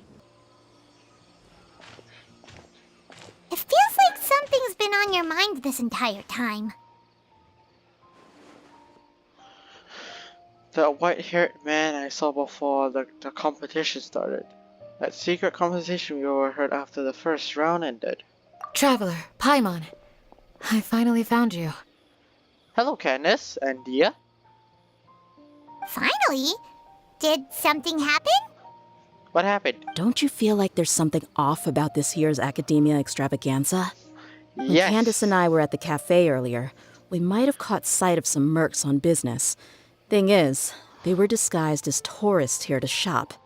But no disguise can mask the stench of blood. Just from their suspicious looks, I bet they do dirty work like kidnapping or assassinations. We eavesdropped on them for a while. Their target seems to be someone called Sachin. Sachin? Isn't that the person who Karina mentioned during the opening ceremony? He's apparently the sponsor behind the competition prizes and the Diadem of Knowledge, but he hasn't shown himself at all. Sounds like a rich person, all right. It makes sense now. The Eremites have been struggling to make ends meet recently, so a lot of groups have been doing private work that involves the rich. Oh, God. In their words, one gig sets you up for half a year. Just one job like this nets them enough mora to take it easy for a while. The extravaganza has brought many tourists to Sumeru City all at once, so it's likely that they took advantage of the bustle to sneak in. Dia and I wanted to directly capture them, but they were on guard and made some excuse to slip away. I would have tied him up if it wouldn't have caused a scene. Who's legally supposed to take care of this kind of thing? The Matra or the Core of 30? If Sino were here, he'd definitely get involved. Why don't we head over to the Academia and tell Amatra? Thanks a million, you two. Not at all. It was coincidence on our part as well. Yeah, don't sweat it. The Eremites' reputation is gonna get even worse if these scumbags succeed. But this is Sumeru City. Candace and I don't have as much freedom to act here, so we're leaving this in your hands. Should you require our aid, come find us at the cafe. Alright.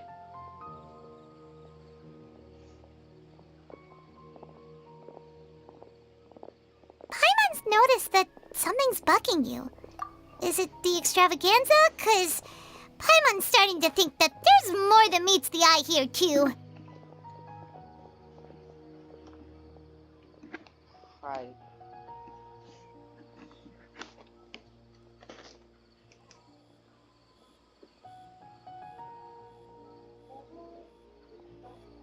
Yeah.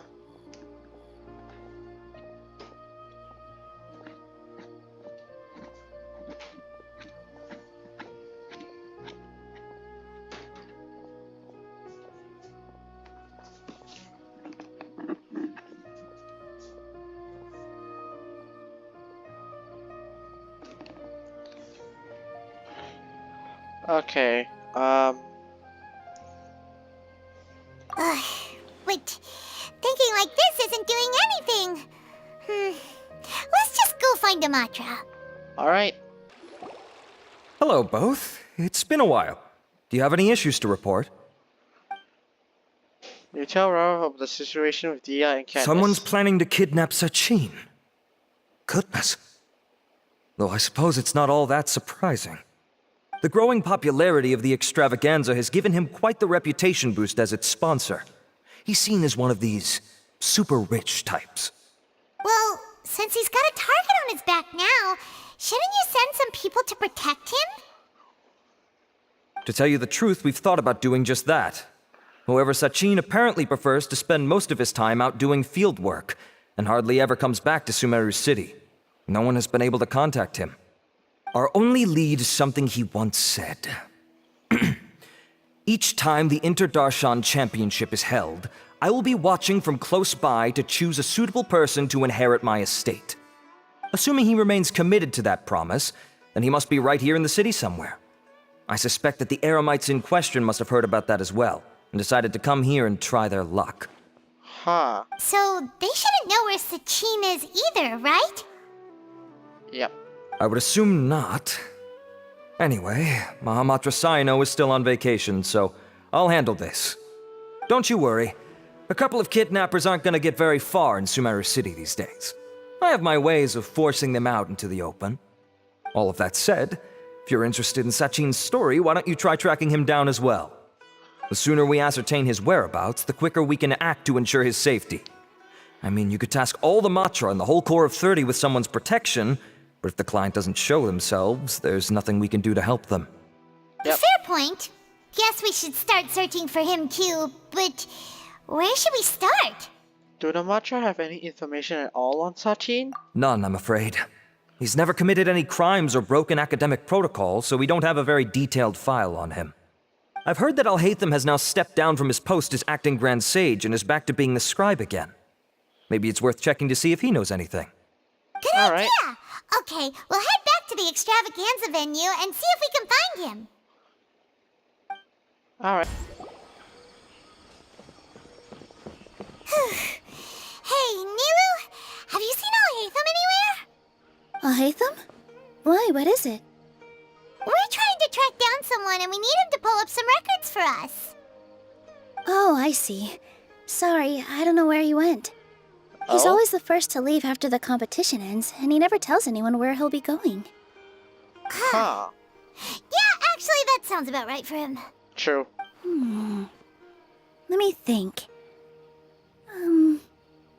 To be honest, he doesn't seem very interested in the extravaganza, so he probably doesn't stick around longer than he has to. To him, being a commentator is just extra work he was roped into. Do you guys know of any places he'd go after work? A tavern? Maybe he went home? Ooh, maybe. Paimon remembers that his house isn't that far from here, so we might as well check it out. Yep.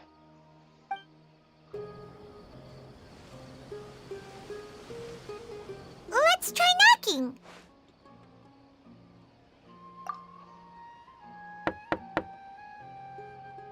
No answer? Maybe no one's home. Hello? Alhaitham? Are you in? We need your help with something. Oh, it's you two? Oh, Kaveh, you're home. Come on in, I'll get the door for you.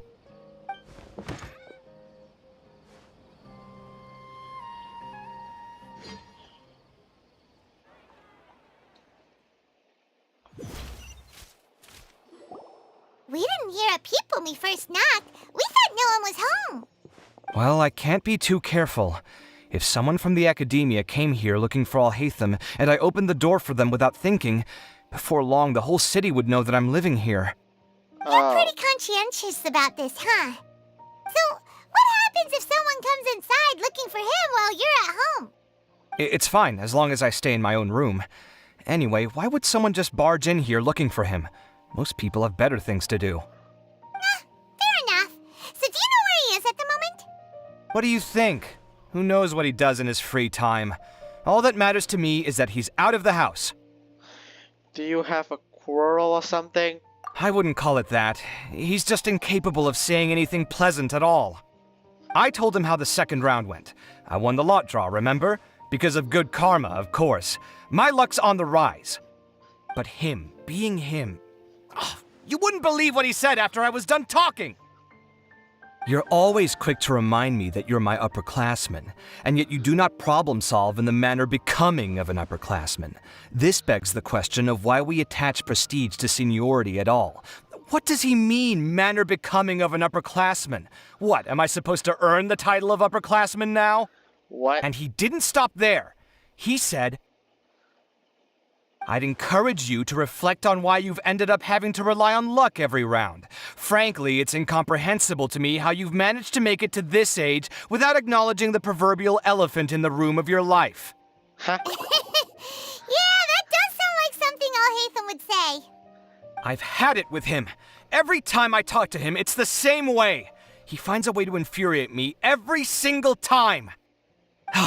Anyway, the disdain is very much mutual between us, so I'll be moving out as soon as possible. I'm actually packing my things right now. He'll have to get used to doing his own cleaning and tidying from now on. See those perfectly hung paintings on the walls?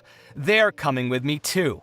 If his life wasn't utterly devoid of artistic sensibility already, it certainly will be after today. Wait, you're moving out already? But the competition isn't even over yet. How can you afford it? Well, obviously I can't just yet. I'm just packing early to get ahead of the game. I've got my new place picked out already. The moment I have my hands on the prize money, I'm going to buy it and move my things right in. It'll take me 3 days tops to move out of here for good. I now know what I have to do to achieve this goal. No matter what happens in the third round, I will win. I will emerge triumphant. You'll see. Well, we'll be rooting for you. But are you sure you'll be alright? In what way? Layla said that she thinks you'll get caught up in internal conflict. Meaning what exactly? Oh, don't tell me you think I have serious personality flaws too. Oh, we didn't say that. But think about it.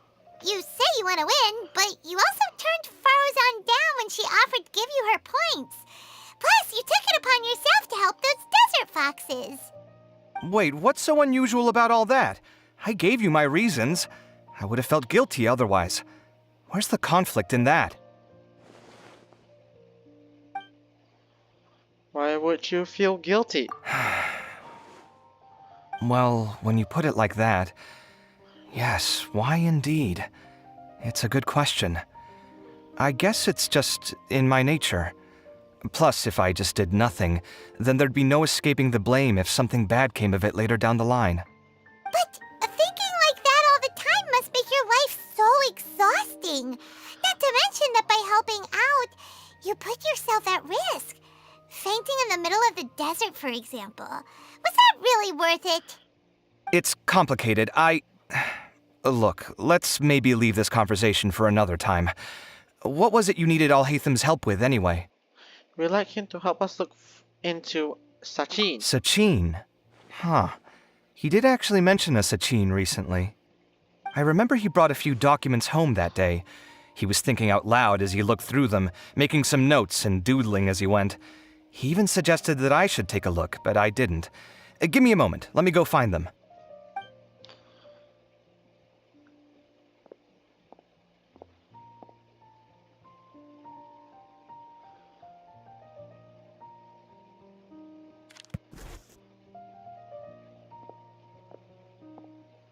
Ah, this is the one.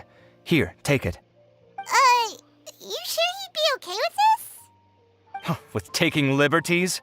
He's certainly okay with helping himself to my beer whenever he pleases. And anyway, he did ask me if I wanted to read his notes. I didn't see the point at the time, so he just left them on the side. He doesn't leave documents lying around unless he's okay with other people reading them. It's fine, I promise. Cool, if you say so. Okay, let's see what he's got on Sachin.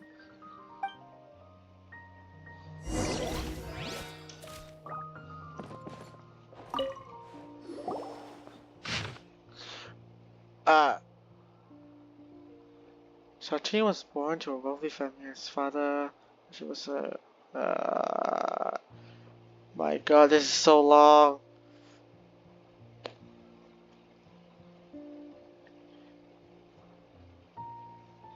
Yeah, I'm not reading this. That was a lot of information.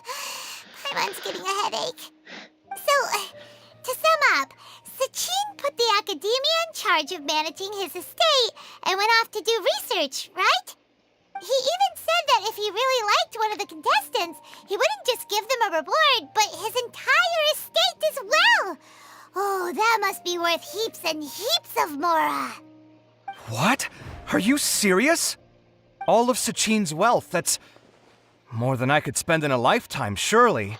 Heck, if I got chosen, I'd be able to pay off all my debts, then buy a new place, and still have cash to burn. I could build another Palace of Alcazar's array, except this time, I'd make it 10 times bigger. Oh, then there's that new project in Port Ormos, of course. The bridge renovation. To do it properly would take upwards of... Hey, snap out of it! You're getting way ahead of yourself there, mister. You're right. First, I need to focus on winning and moving out of this place. Huh? Wait a moment. There's a loose slip of paper tucked in between these pages.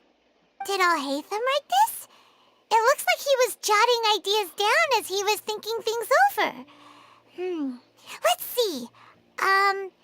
Two phrases have been circled.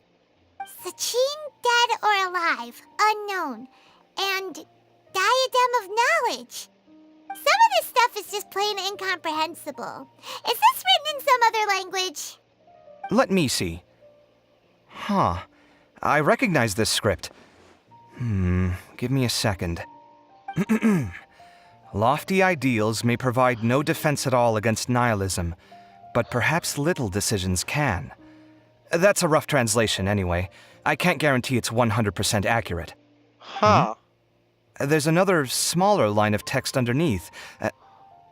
Why would he bring that up? Wow, it's so cool that you can actually read this script! We worked together on a project once when we were students. The title was Decoding the Runes and Architectural Philosophy of the Ruins of King Deshret's Civilization. I had to familiarize myself a little with this script at the time. Oh, interesting. So, any idea what Alhaitham meant by all this? Who knows? The way his mind works is one of the great mysteries of the world. One moment. Let me... Oh my god.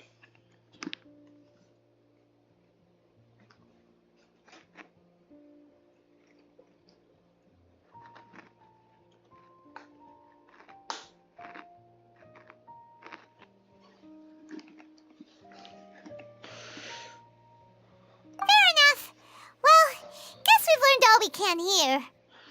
Let's hope our verse made some progress. Yeah, he better catch those crooks. But until then, let's just head out for a stroll. Alright.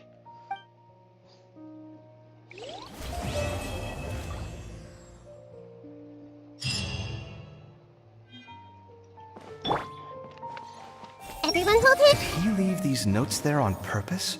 Or was this sheer coincidence? No. But if it wasn't a coincidence, then... Is that it?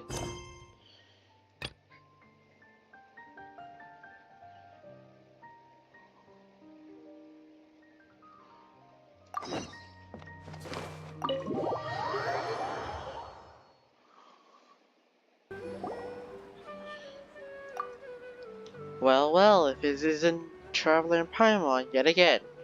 I have the latest update on the Academia Extravaganza. Would you like to hear it? How much is it? It's free!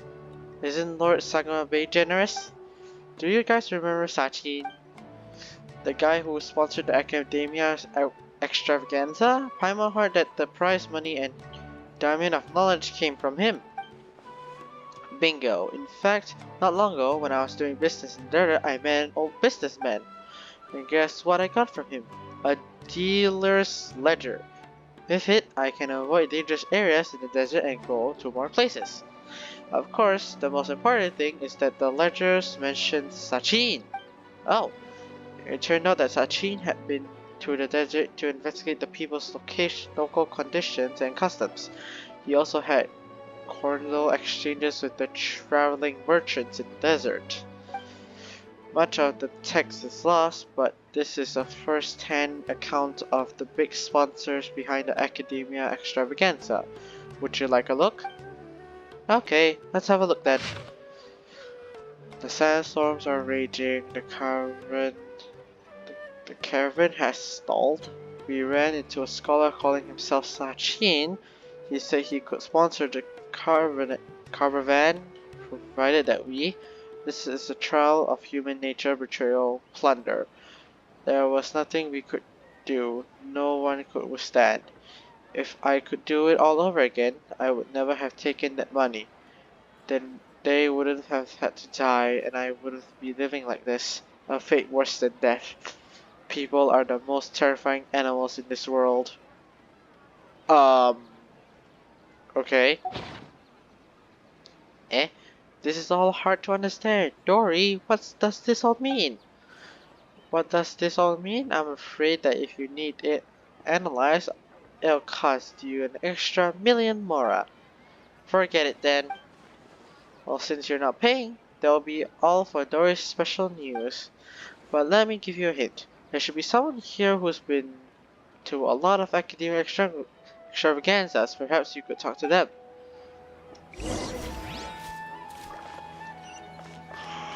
Alright. Quit following me. Hey!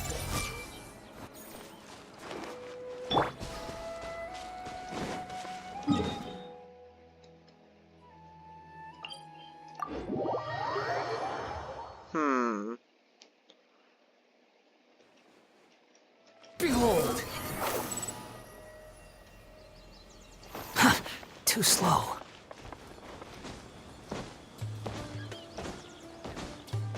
Oh, hello. Alas, seeing these young children, I can't help but reminiscent about the past. The Inter-Darshan Championship has always been a stage for young talent. Unfortunately, not every genius will be successful eventually. Why do you say that? Geniuses are mostly stubborn and cold, and find it hard to understand the pain of others. And pathetic people, on the other hand, often fall into self-doubt and depression. People who are not firm can only stand still, while people who are determined but walk down the wrong path refuse to look back. There's a lot to think about here.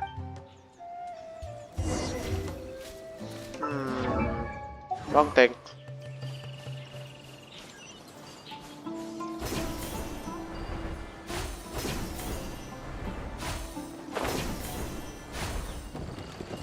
Quit following me. The wind rises.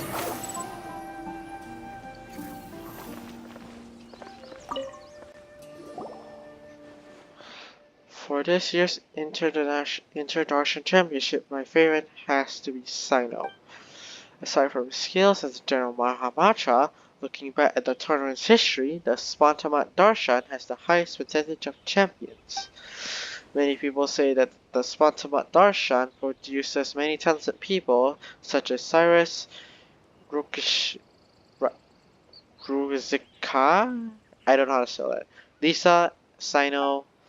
The brighter the talent, the sooner the game will lose its suspense. The most exciting competition was still 20 years ago.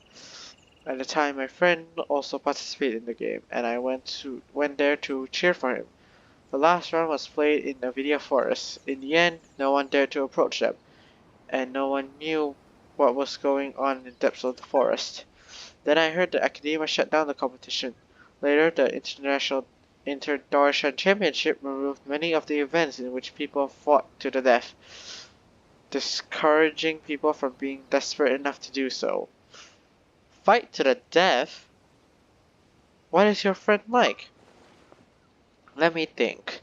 He's honest and kind, but he's also vulnerable and sensitive. Most of all, he cares about us. When we drink together, our time is filled with laughter and cheer. It's just too bad that it's all in the past now. Among the friends we drank with, some died, some disappeared, and some live in seclusion. They say fate is fickle. Perhaps it's true. Looks like something did happen 20 years ago. Right, didn't Cass tell us to seek him out if we had any questions? Now that we have time, why don't we ask him? The incident from 20 years ago? Why the sudden question? Did you hear any particular information? We've heard that the diamond seems to have been lost 20 years ago, and some contestants' personality has changed. You seem to know a lot about that. Is there something you're not telling us? Not exactly. I was 5 years old when it happened. How could I know? But there are things I've never told anyone. I'm actually a part of the Academia Extravaganza Planning Committee because of the influence of a senior college. That senior college and I met on a trip. He was a bit timid and would always flee and cower somewhere at the first sign of an emergency. One day, 4 years ago, I said to him, I want to go back to the Academia. The Academia Extravaganza is about to begin. And then, upon mentioning the Academia Extravaganza, he got startled and said something about it has nothing to do with me. When I said goodbye to him, he insisted on getting a drink with me. After several drinks, he started talking all sorts of nonsense. I also had too many, and in my drunken stupor, I didn't really hear him that well. I only remember that he said that he lost the Diamond of Knowledge for a while. He was in charge of the distribution and recovery of the Diamond of Knowledge, and that he nearly had a heart attack upon realizing that the diamond was missing. Fortunately, he finally found it in a tree hole, like the one we saw before. He said that the Diamond of Knowledge is a very valuable treasure, which is recorded in many ancient books. Legend has it that it was built by a famous craftsman in ancient times and carries a secret that no one knows. Sachin had entrusted the Academia to safeguard the diamond. After all, if my senior was responsible for the diamond's disappearance, he could not afford to pay for it with his meager wealth. Even if the loss was temporary, no one should know of it, lest the Academia find him guilty guilty of gross negligence. So he covered it up? Yes, it seemed that he also said that many people came to inquire about it, including children. Children? But he said that the diamond had never been lost. But he was so scared that when things blew over, he quit his job and left the Academia. I drank too much that night, and when I woke up the next day, he was gone. The more I thought about it, the more I had a bad feeling that issues would crop up in the Academia Extravaganza if entrusted to someone like him. I didn't have a job at the time, so I joined the Academia Extravaganza Planning Committee. I tried to investigate things on the inside too, but I couldn't find anything. And the diamond was found, and the man who personally was set to have charge was dead. Oh, and there was nothing to be found. Still, 20 years is still a long time, long enough that the people involved from the beginning no longer remember nor care. That's all I know. If you're curious, keep investigating and maybe one day you'll discover the truth. That's easy for you to say. We don't have time to go on. Do you have any more information, like where the senior college went? Colleague. I haven't heard from him later. I also went to the desert to look for him, but in the vast desert it was almost impossible to run into him. Yeah. To make up for it, I do have some information on Sachin. Would you like to hear it? Okay. Sure. Tell us. When I was traveling, I did so with an Eremite commander. While we were chatting, he said he came into possession of an article written by an academia researcher. Oh. He seemed to think it was something precious and also refused to show it to anyone, only to let me peek at it at my request. I only caught a glimpse of it, but I saw that it was signed by Sachin. Huh. I didn't know who Sachin was, nor did I care. After joining the Academia's extravaganza planning committee, I found out that he was an important member of the Vahumana Darshan who sponsored the event. If you're interested, you can find the Airby commander in the desert. He's usually in the valley of Darini? Information related to Sachin? Alright, let's go take a look. Man, this conversation is going everywhere. It's all the way here. Oh my gosh.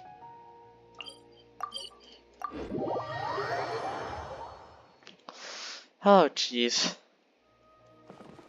Oh, you're right here. Oh wait, never mind. You're not him. What do you want? Well, this guy looks real fierce. Either say your price or leave. I have no time for you. Actually, we heard that you have Sachin's article on you, so we were wondering if we could have a look. Are you kidding me? No, why would you ask that? It seems like you guys really don't know. Some time ago, I had the articles appraised. Turns out it's nothing more than a personal travel journal, and it's of little value. He hired my father to keep him safe. That Sachin fellow would often walk, ask, write, and mumble. There were one time his papers were blown away by the wind. He said it was no big deal. My father, however, thought that the things written by intellectuals must be valuable, so he looked around for them at night with a torch. None among my family can read. My father cherished this article and passed it on to me. I had no idea it was completely worthless. Sounds unfortunate, but do you still have it? Yes. You want to have a look? You can look as much as you want. Since it's not worth anything, there's no need for me to be so stingy. Oh gosh. Once the gods united supreme, all life flows to them like sheep seeking shepherds, and those who suffered did so in silence. Now divine power has dwindled while human wisdom has blossomed. However, those who suffer face suffering still. There is a saying in the way that goes, life is like lodging at an inn, and in Inazuma, all things are but void. It hurts every time I read these words. I try to seek the reason for this. The wheel of time turns, and the only constant throughout Sumeru's history in human nature. Since arriving in the desert, I have conducted a total of 64 experiments over the course of 7 years. 64? Holy, that's a lot. Men are like prisoners or captured animals, feeding on each other's happiness until one is doomed to eternal torment. Therefore, where there is gain, there must be loss. Where there is happiness, there is agony. Everyone is a victim, but everyone is also a predator. Greed and numbness reside in the heart of humanity. Driven by greed, humans choose to commit evil, and numbness is why they turn a blind eye to the evil of others. But if this is what the world is, what is then the meaning of the world? The future is to the present, and the present is to the past. Peace was never an option. Conflict is the eternal truth. Everything, from my knowledge, my wisdom, to my life, is but nothingness. So this is the article that Sachin wrote.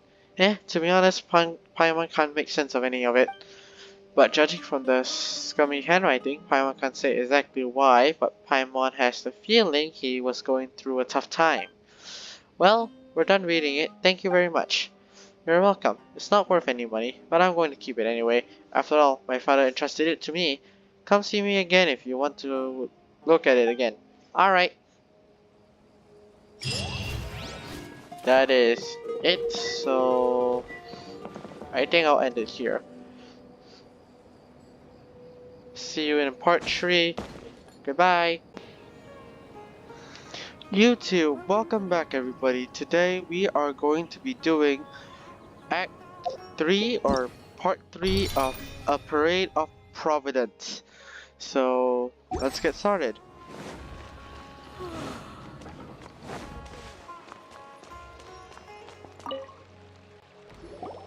Ah, you're here. Sorry, I was just about to send someone to inform you. I only just finished interrogating the suspects. Oh. What did you find out? Well, lots of unexpected details, let's put it that way. The mercs themselves were surprisingly easy to catch.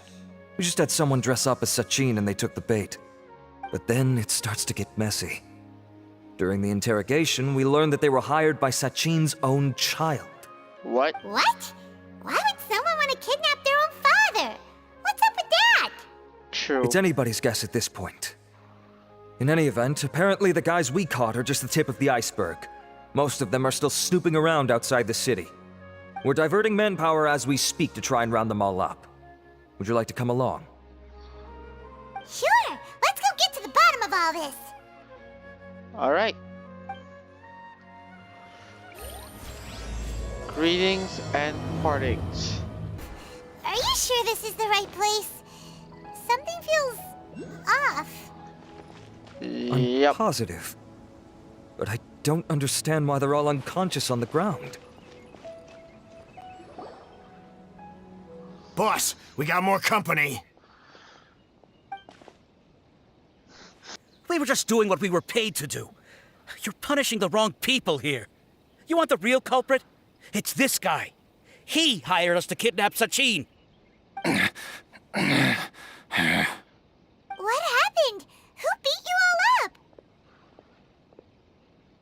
Wait, you mean you aren't with them? With who? Who did this? Yeah, who? First there was this flying brat.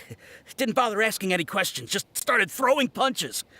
After that, some guy wearing green came along and interrogated us for a bit. Huh? I've got the confirmation I needed. This is the one who masterminded this whole plot. Jawani, Sachin's son. If you have any questions for him, now's your chance to ask them.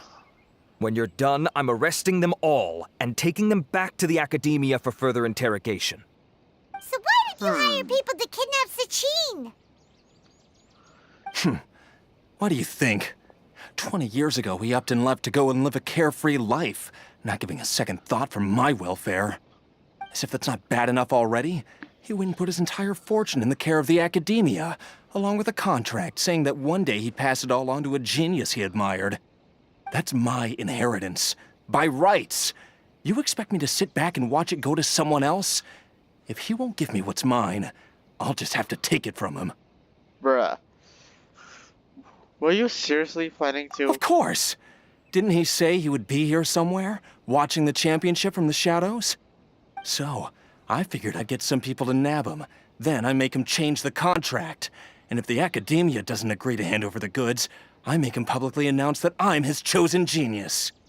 So did you find him? No. The old fart knows how to stay hidden. I'll give him that. He's probably cooped up somewhere watching all this go on and laughing to himself. I already thought he'd gone mad 20 years ago. And who knows what a madman's truly capable of. What do you know about Diadem of Knowledge? Diadem of Knowledge? You mean that thing he donated to the academia? Well, I can tell you that it's very expensive. He sold a lot of assets to purchase it back in the day. Uh-huh. Weird things started happening after he brought it home, too. For example, sometimes we'd hear a high-pitched voice coming from the storage room. Also, before donating it to the academia, he once shut himself in that same storeroom and researched it non-stop for days. Something was already seriously wrong with him by that point. Nothing he did shocked me. What do you mean, something wrong with him? I only have a vague memory of it, since I was very young at the time. But I have the impression that he went out into the desert for research and didn't return for many years. When he finally did return, he was a changed person. He would mumble incomprehensibly and write essays day and night. I asked if I could see what he'd written, but he chased me out of the room. Later, he went out somewhere and took his written essays with him. When he got back, he signed his contract with the academia.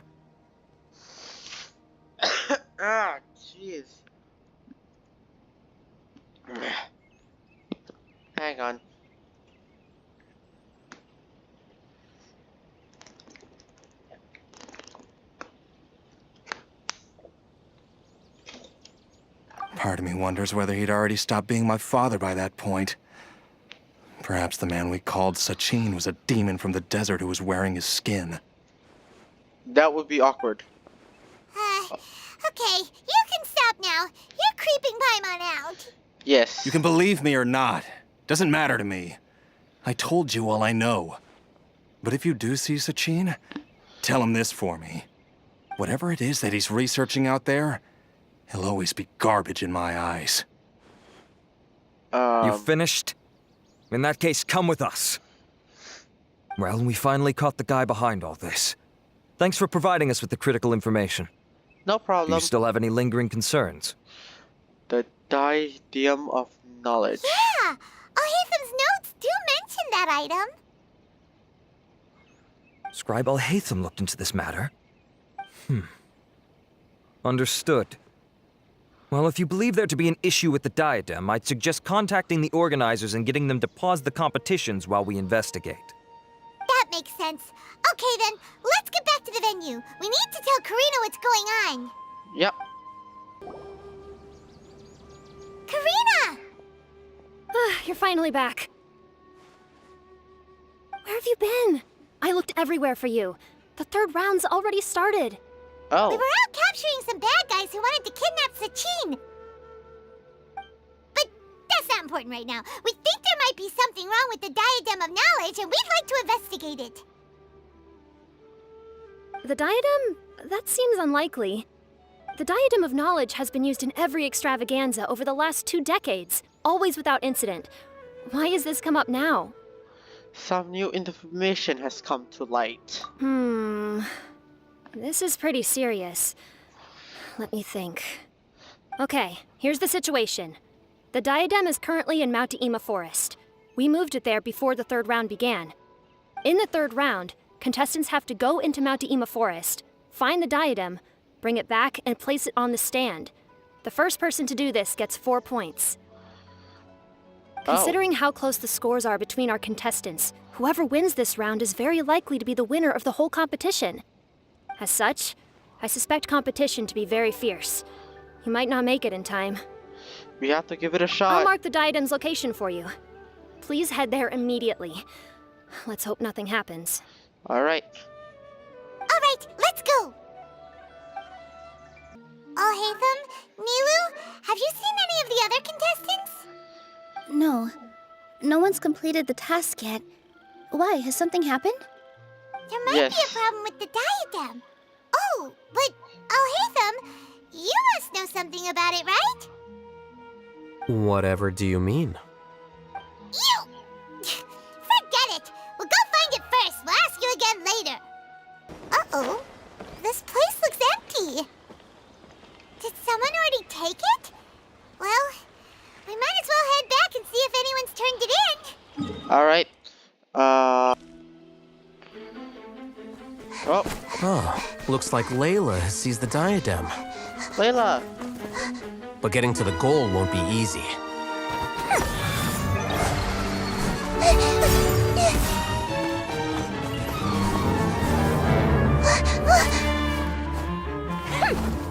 Hawkeye enters the fray.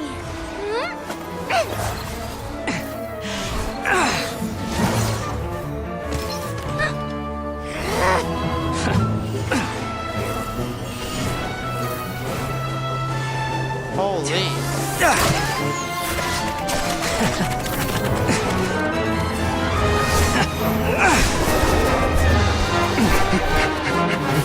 Oh my. Arizon's device has gone haywire. The competition is heating up. Oh. And here's Kaveh bringing up the rear.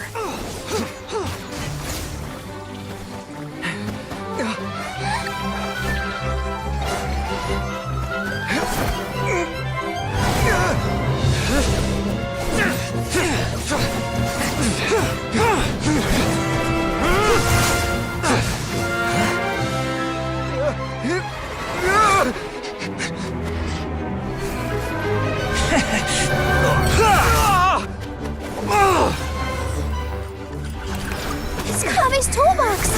Throwing the diadem to its owner!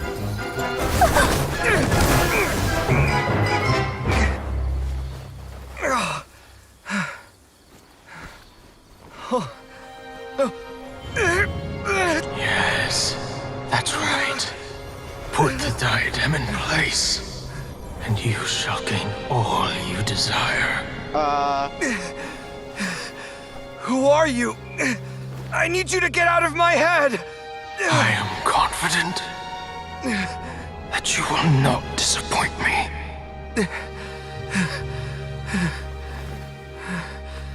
What just happened to me?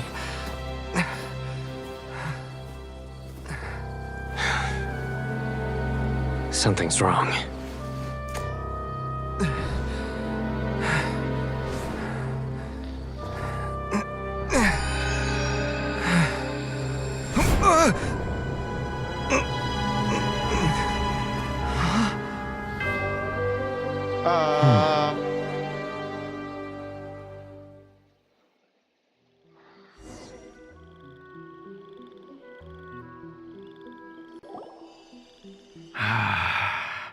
At long last, someone to inherit my estate, and with it, my research.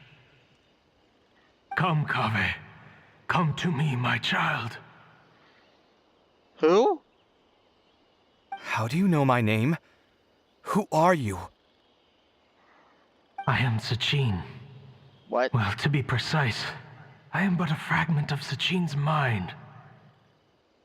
Fate is a curious thing. Seeing you reminds me of another I once met.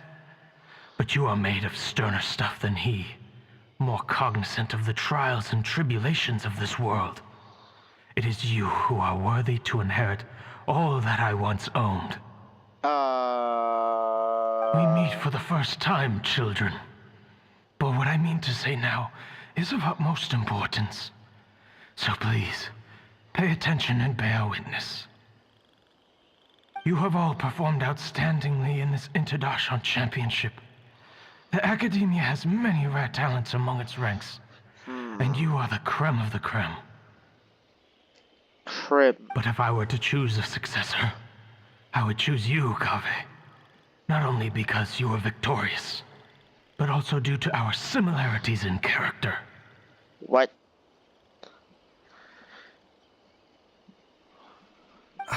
Me? Similar to you? Why, yes. Both of us have the misfortune to be idealists, and that is the source of our misery. 28 years ago, I came to the desert and lived there for 8 full years. What do you think I saw there? Alas, endless strife and slaughter.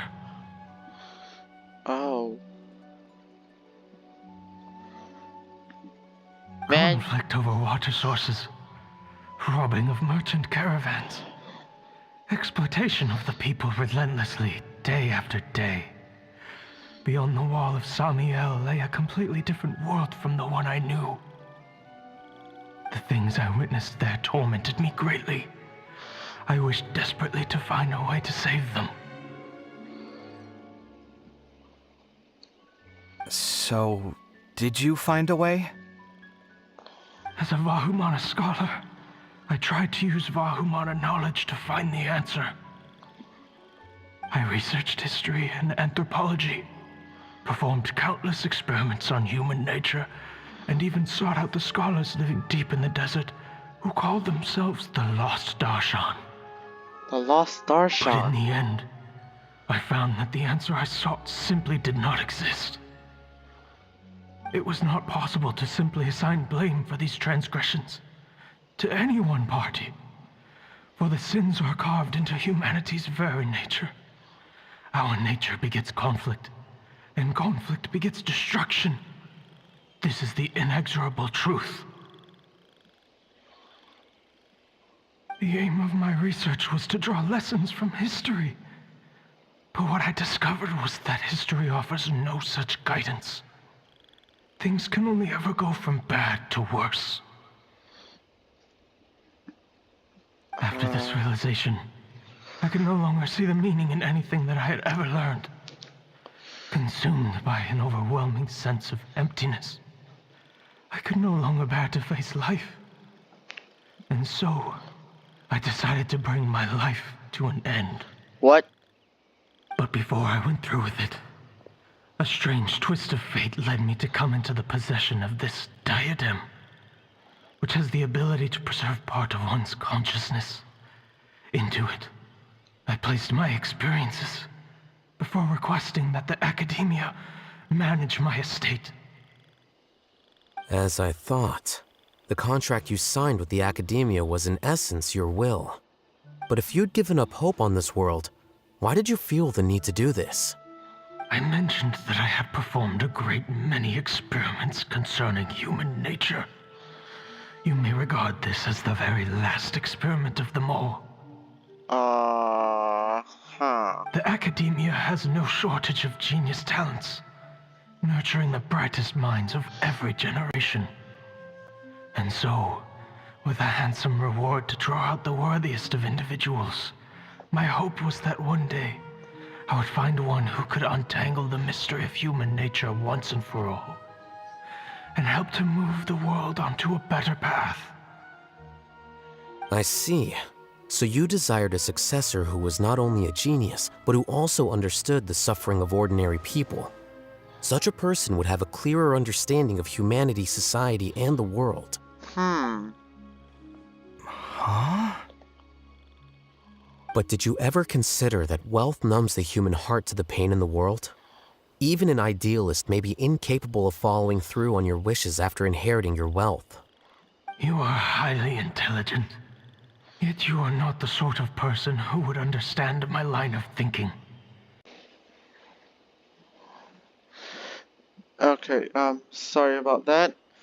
Let's continue. Whether my successor suffers as a consequence of my research, or succumbs to an indulgence in pleasure-seeking, my research will have progressed. I grieve the fundamental sickness of the world. I regret the unbearable weight of its history, and I lament the research that I failed to complete. And this, Kaveh, my dear child, why do you call is why you Kaveh will your be child? of great utility to me. You're absolutely certain that you want to give me everything you owned? For me to do with as I please? I have faith in what I see in you. Now wear the diadem, Kaveh, and complete the journey that I could not.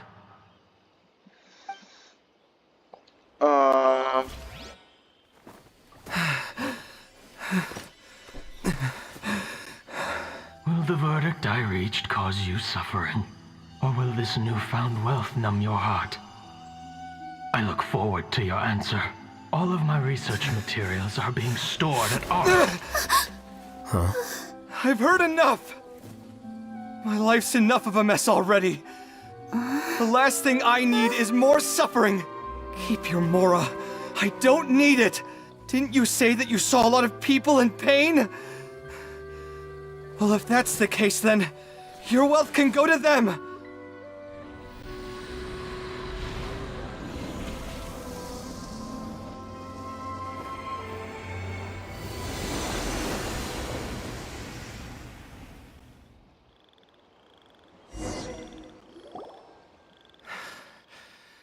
I guess that'll be the end of that. Kaveh. Are you all right? Any physical discomfort? I'm fine. Aww. Thanks, Tainari. Don't worry about me. Don't push yourself too hard. You sure you're okay, Kaveh? Kaveh may have broken the diadem, but he successfully completed the task prior to that. According to the rules, this makes him the victor of round 3. Points-wise, this also makes him the winner of the Inter-Darshan Championship. As the champion and Sachin's personally designated successor, Kaveh has obtained the rights to inherit the entirety of his estate. For the avoidance of doubt, can you confirm that it is your intention to donate all of Sachin's wealth? Like I said, he thought that the world is a bad place. Well then, let's use what he left behind to change it for the better. Rejecting the world will achieve nothing. He and I, we're not the same. All right. As the scribe, I will make a record of this incident on file. The sages will contact you in person for details on how exactly Sachin's estate is to be used. That sounds fine. I don't know if his research findings were right, nor would I know how to finish his research for him. But what I do know is that by ending this here, no contestants will have to suffer. We won't be the last. There will be more championships to come, and countless future scholars will follow in our footsteps. Sachin's words can only cause pain, but not anymore. No one else has to hear them now. We're all scholars here. I know full well that shutting down his views like this is autocratic and arrogant. Fine by me. I'll bear that responsibility. It's the least I can do. And, well, it's the only thing I can do. Well said. What you've expressed is a sense of justice and idealism that many aspire to, but few dare follow through with. I say this despite the fact that, in my view, it's quite ridiculous. Bruh. You have long been aware of what your flaws are, but your pride alone prevents you from admitting it. Nevertheless, your perspective is well suited to appearing in a victory speech. Contestant Kaveh, on behalf of the organizing committee, it is my honor to congratulate you on your victory. Yay, What? Kaveh! Please, I don't need your insincere praise. Oh, come Anyway, this on. isn't the time or place for debates. Keep your commentary focused on the competition, not my views. Congratulations, Kaveh. Also, you'll need to prepare for the award ceremony. Thank you all for your excellent performance. And that brings this year's Interdarshan Championship to a close. Yay! Oh, hello, Finally, Final. it gives me great pleasure to invite our champion, Kaveh, to the stage to receive his award. Yay, Kaveh! Typically at this point, we would crown our champion with the diadem as well as presenting them with their award. However, we have just received word that Kaveh has inherited Sachin's estate and made the decision to donate it all to charitable causes. Sachin's estate is getting donated? So much, Mora. And he gave it all up? Kaveh's generosity will give many struggling families the chance to change their lives for the better. Of course, without the diadem and prize money to present, this makes the award ceremony a little more concise than expected. Would you like to say a few words, Kaveh? I'm sure many of our audience, like myself, are curious to learn why you decided to give all this wealth away. I'm not entirely sure what I should say under these circumstances. I'm glad to have won, even though I'd say luck played a big part in that. As for why I want to give the Mora away, I don't support Sachin's views, and I don't want to take his Mora. With a lot of things in life, people need to experience them for themselves. It shouldn't be up to one person to make a judgment on. Not him, and not me either. Anyway, this isn't really the time and place for such weighty and complicated topics. So, I guess that's all. I'll leave it there. Thanks very much. Oh, Kaveh, just one moment. While this is a short and sweet award ceremony, we do still have a prize to present you with. Please take this limited edition Genius Invocation TCG card. Additionally, your champion status will be logged in your record. This means that the sages will give priority consideration to any future project proposals you submit. All right, I'll take the card. But as for project proposals, forget it. In that case, I declare the award ceremony over.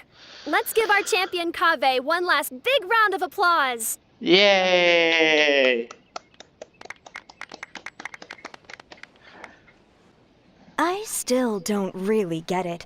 The sum of Mora would have been enough for me to live in luxury for my entire life. That just means you're not strange enough to understand the way that geniuses think. Come on, we've still got the whole Wisdom Gala to explore.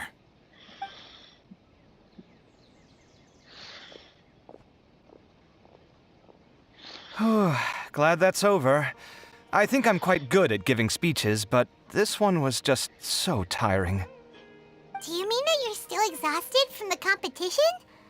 Honestly, you don't look happy at all, but whatever else happened, you're the champion, you know? Don't you think you should be proud of that? I suppose. Oh, wait. Sino said he wanted the card, didn't he? And now I have it, right here. So you're gonna give it to him? But if it's a rare one, you should be able to make a tidy sum of more off it.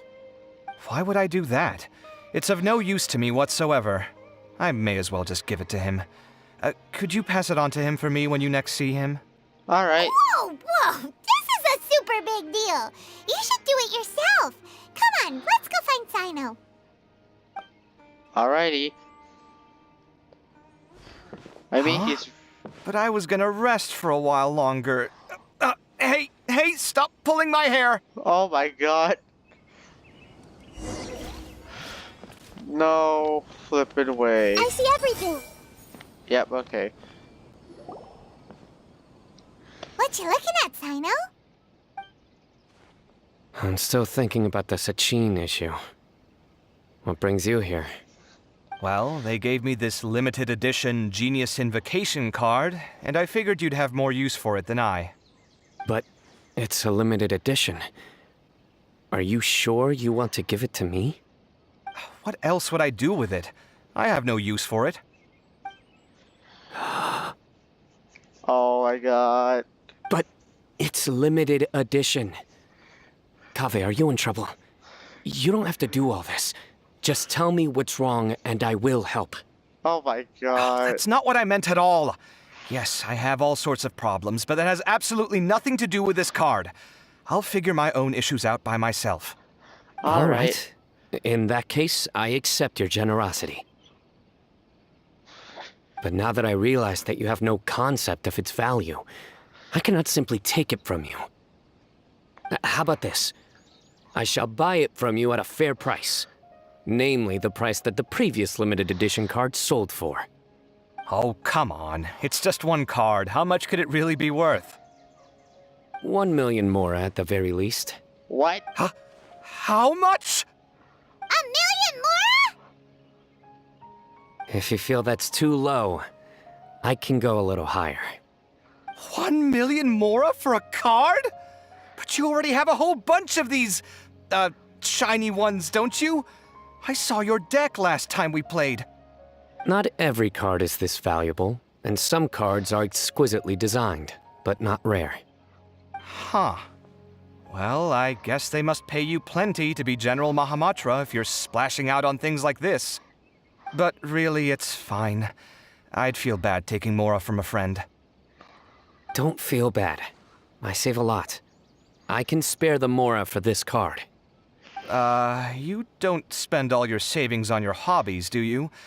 You should watch that, you know. You definitely don't want to end up borrowing money in a moment of impulsivity. Living with debt is miserable. Sounds like you're speaking from personal experience. I guess you've been through a lot? I don't want to talk about it. In that case, maybe you're the one who should be listening to your advice. In any case, I, Sino, will take this precious card, and it shall join the deck of destiny. Kaveh, come with me in a few moments to collect the mora. Thanks to you, I have achieved my goal for participating in this tournament. All right, if you Okay. insist. Far be it from me to refuse your courtesy any further. Well, at least I'll be able to keep on top of my bills this month. Maybe I'll even have some left over. In fact, let me treat you all to a meal later. Bring Tainari and Kale, too. Well, this is what they call all's well that ends well. Yep. Paimon wonders how the other contestants are doing. Let's go check in with them, shall we? Since we're guest commentators and all. Alright. Let's see. They're all over here, huh?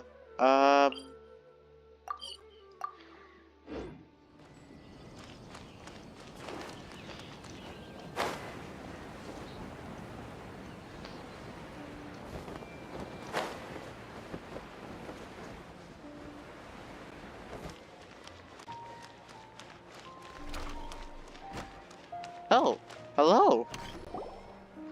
I'm telling you, you can't go wrong taking advice from me on what to wear.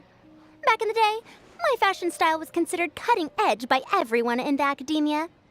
Really? Well, then, sure, Madame Farazan. Maybe you could pick out a few fashionable outfits for us.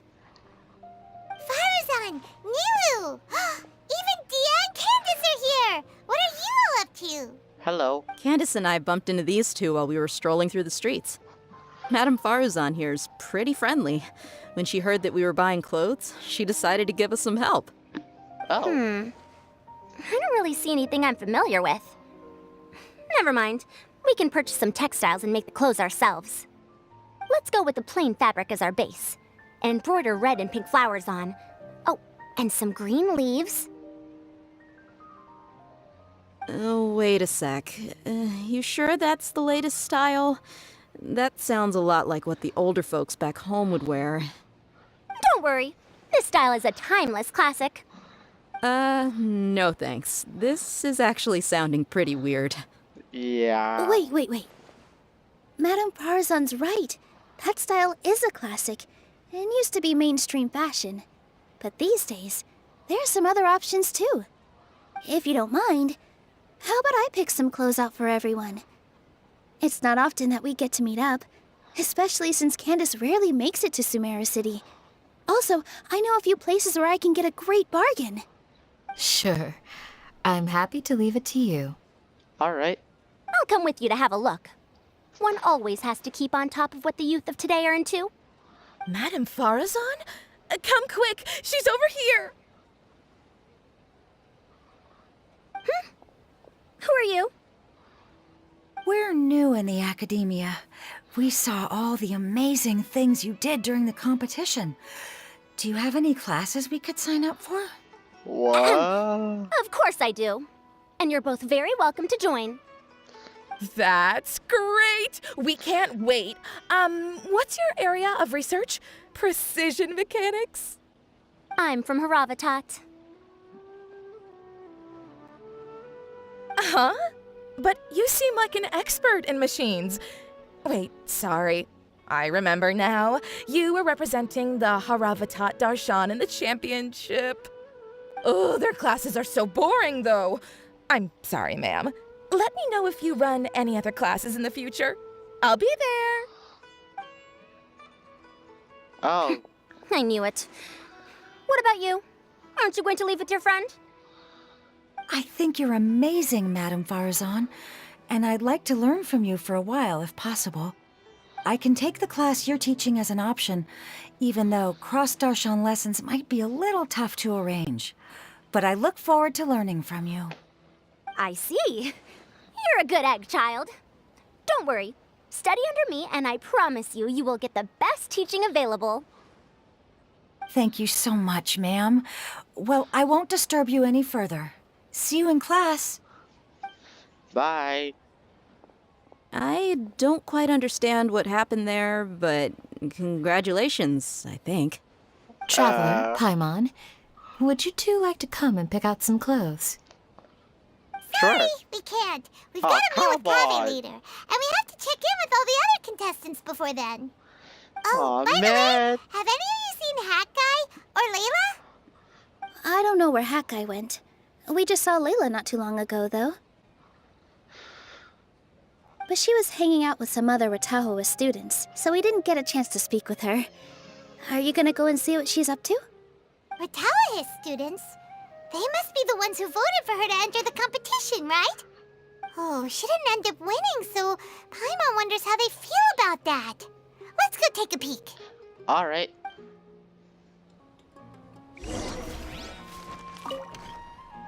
If you don't come to Sumeru City often, classic floral designs aren't a bad choice.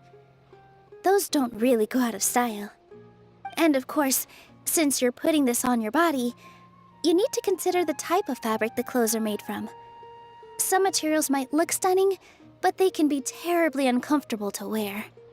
Agreed. After all, is fashion not the constant phasing in and out of classics?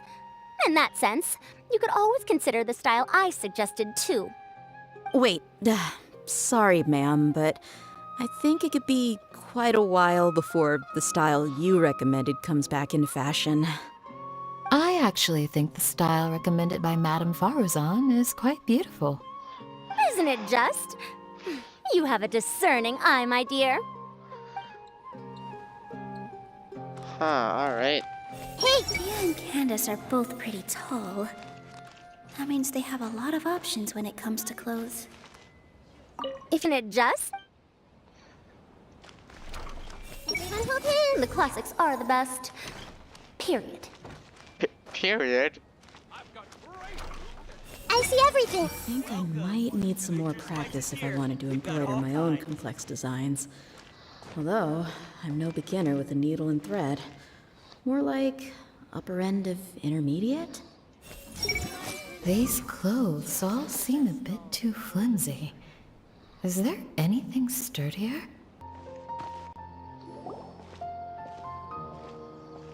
I'm sorry, everyone.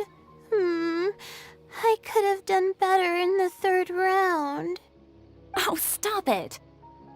If you're going to beat yourself up after doing as well as you did, how bad does that make us look, huh? Heck, it's not like any of us had the guts to enter the championship. I didn't see the whole thing, but you were the only contestant who scored points in both the first 2 rounds, right? And I heard that you actually found the diadem first in round 3. You came so close to winning the competition. Yep. I just got lucky, I think. That can't be true. You had some really stiff competition out there. The renowned Tainari from Amorta, even Sino the General Mahamatra was there. You're amazing, all of you. Getting points off them is a huge achievement. The way I see it, people aren't exaggerating one bit with the nicknames they give you. You are a genuine genius. Aw, thanks a lot. But I really don't think I qualify as a genius. In the second round, for instance, I dozed off and somehow found myself beside the device when I came to. Ah, come on, don't be so hard on yourself. We've decided we're taking you out to celebrate, and that's final. Oh. Let's go. Cheer up, Layla. The rest of today's all about you. Looks like things are going well for Layla. This is great! We haven't seen Hat Guy since the end of the competition. Oh well, it's almost mealtime. We'd better go meet up with Kaveh and Sino now. Alright. I see everything. What a relief.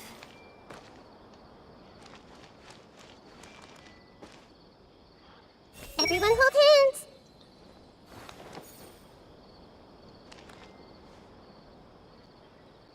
I see everything. Ah, okay. I can't believe it. But in the end, no one was disappointed in me. What a relief. Finally, I can get some good sleep. Sleep well, Layla.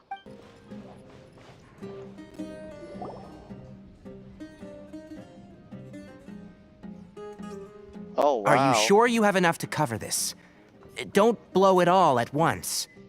Don't worry, I budgeted very carefully, and this is well within my means. Anyway, I've lost count of how many times you've treated me. It's high time I return the favor.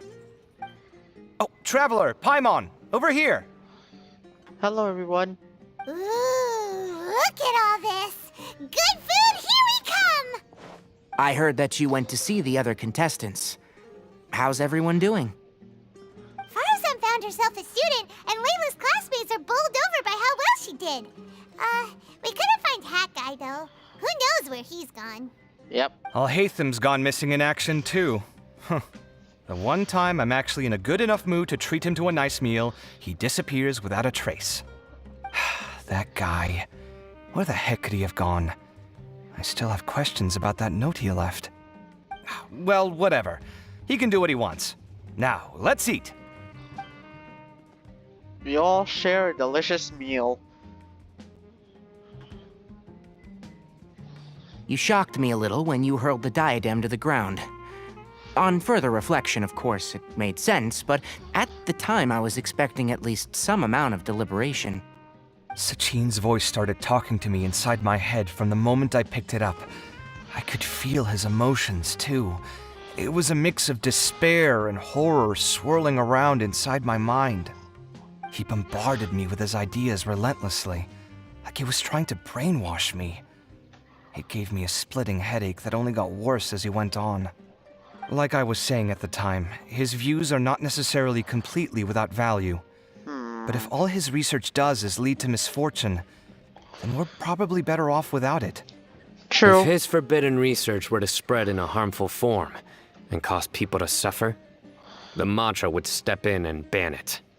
I think you did the right thing. I suppose another way to approach it would have been to claim that you agreed to inherit his research, but give up the research as soon as you've inherited the wealth. But that wouldn't have been your style. I won't comment on his theories or experiments, but I don't believe that he was careless in his choice of candidate. He chose you. That means he knew what he was doing. Perhaps. I just think that if you accept someone else's things, you should honor their wishes. That's a good thing. It means that you have integrity. Thank you, oh my god, thank you. See, you get me, Kale. It's a good thing Alhaitham isn't here right now. He'd be quick to explain why you're wrong.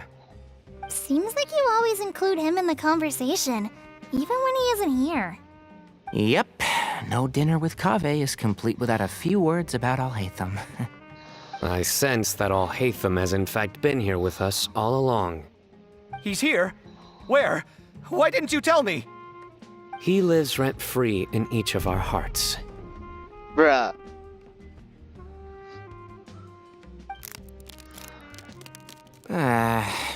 Seriously? Oh, that was horrifying. It literally sent chills down my spine. Good thing you didn't say that before we started eating. That would have killed the mood in a heartbeat. All right, enough about Alhaitham. Tainari, did you achieve what you wanted out of the championship? I did, in the first round, in fact. Word of mouth proved very effective. I spoke to a handful of people, they told their friends, and so on.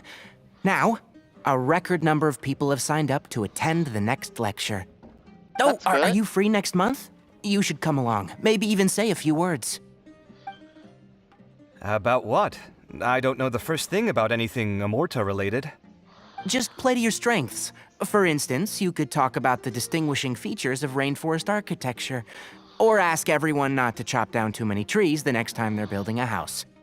Oh, well, that's no problem. Sure, I'll make time. Has everyone had enough to eat? I can order more if anyone's still hungry. Paimon, don't you dare. Thanks. Paimon's super full, too. If only we could eat like this every day. Yeah, we should do this more often. Work will always be there, but seeing friends is important too. This is a good restaurant. Let's definitely come here again. Sounds good. We should pick a few other places as backup options, though. There are other good places around here, too? Oh, and don't forget to invite us if you go. There's nothing we love more than good food.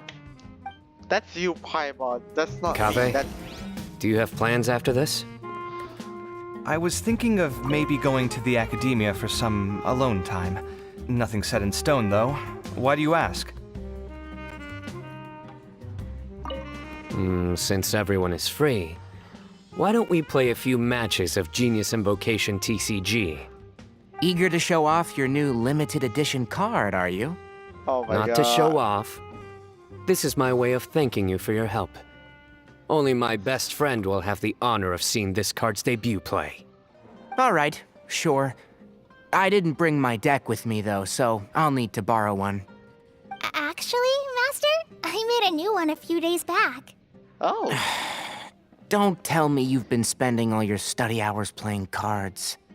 Come on, no need to be so stern. They do say that your innate interests are your best teacher, don't they?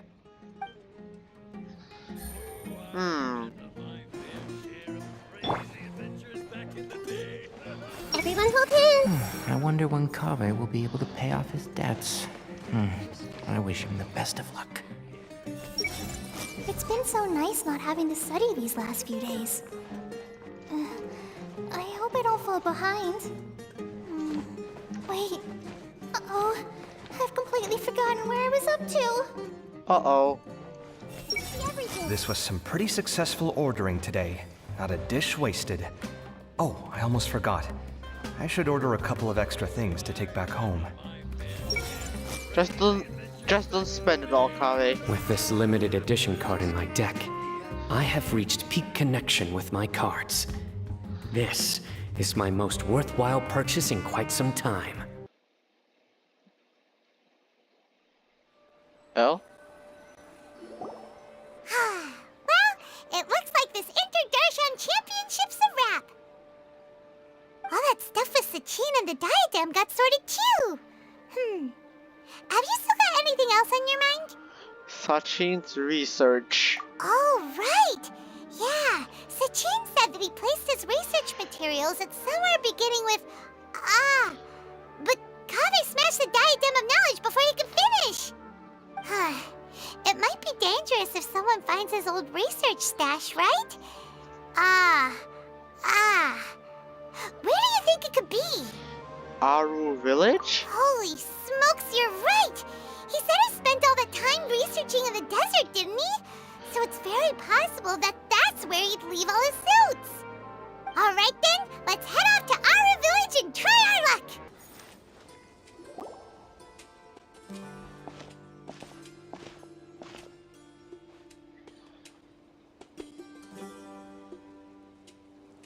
Didn't expect to run into you here. Oh, hey them. What are you doing here? And what are you reading? Are those? Sachin's notes? Yes. I came across his profile while I was organizing some documents and became interested in his research. If it wasn't for that, I never would have agreed to being a commentator. I had a hunch after seeing the fragment of his mind, and sure enough, I came here and found his research. Wait! So, you've read it already? Are you alright? How do you feel? I think you may have misunderstood something. The reason Sachin chose that architect to inherit his research was that only he could really empathize with both the calamity and the humanity that these notes seek to convey. Only one who resonates with these sentiments would suffer and begin to think of history as bleak, the present as perplexing, and the future as pessimistic. Empathy is a double-edged sword. Clearly, I am not the same sort of person as Sachin was. Empaths have many friends, and their wide social circle comes with certain societal advantages. But this also makes it hard for them to achieve their goals.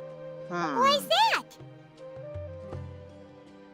All important things in life involve other people. As such, it's extremely difficult to live a life that causes no harm whatsoever to others. If you really want to achieve your goals, you have to be prepared to make enemies along the way. Not everyone can deal with that reality. Yeah. And that reality is like the material here. Objective, heavy, negative.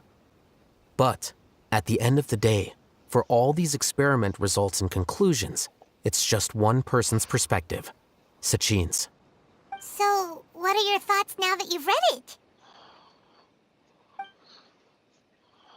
As a scholar, Sachin was without a doubt a genius. He laid the blame for the darkness in the world squarely on humanity, experimented extensively with reliable results, and drew logical conclusions. In that sense, one might say his views were correct. So, people are bad? And things can only ever get worse? All of that's true? That is not a question for me to answer. Someone else will arrive shortly. You can ask them instead. All I will say is that the world is not built on correctness alone. Sometimes, being correct means nothing at all. Those words you wrote among your notes. What did that line written in ancient script mean? Lofty ideals may provide no defense at all against nihilism, but perhaps little decisions can. By their own choice, the idealist seeks to bring happiness to all while denying themselves the same. Thus, they shall never reach even the borders of truth until they wipe away the ignorance that blinds them. I've never been able to agree with certain philosophies. Even Sachin himself struggled to comprehend the notion of sacrificing oneself for the greater good. But sadly, all viewpoints will find their supporters, and the way we see the world largely decides our fates. All right then, I got what I came for. These research materials are yours to look after. I'll be off. What? Wait, so you came here just to read this stuff? You missed out on a big get-together, you know. Yeah. Get-together? Ah, yes, that makes sense. This is a good opportunity for that sort of thing.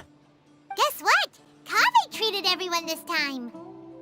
Then I'm sure he packed up the leftovers for me. See ya. And there he goes. Well, it seems like he really wasn't affected by this research. He said that someone else would answer our questions. Who do you think that'll be? Wanderer. You wait around near the research materials. Oh, there. Hello, Nahida. Hello, Wanderer. Traveler, Paimon, you're already here. Nahida! Oh, and that guy. Wait, so you asked him to take part in the championship? Yes, it was me. Are you surprised? A little. Did you know that there was something wrong with the diadem from the start? And if so, why didn't you switch it out for another one? Because Sachin's research is not mistaken. He spent his entire life researching this topic, and these materials are a result of that. These are the crystallization of his wisdom. Yes, I was worried that the material might cause some disruption, but I didn't want to wipe away all his hard work searching for the truth. So instead, I had Hat Guy here help me keep an eye on things. Seriously? I think you can stop calling me that now. Why? Don't you like it? I don't think he does. Well, anyway, if Sachin's chosen successor hadn't been able to handle his research, or if it had brought pain to more people, he would have intervened at a suitable moment. And after all that, the person Sachin chose turned his nose up at his life's work. Pretty hilarious. I was also hoping that this could be an opportunity for you to learn how to interact with people normally. But it looks like that didn't work out. Yeah. That wasn't necessary. I'm still paying you back for your help. And the last thing I need is more reasons to be indebted to you. Nahida, what did you mean by Sachin's research is not mistaken?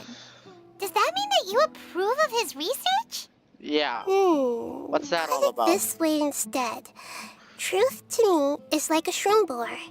What? Some people only see the mushroom on the shroom boar's back, and they conclude that the shroom boar is a mushroom. Others see only the shroom boar's body, and they declare that the shroom boar is a boar. Still others look deeper inside, and determine that the shroom boar is meat.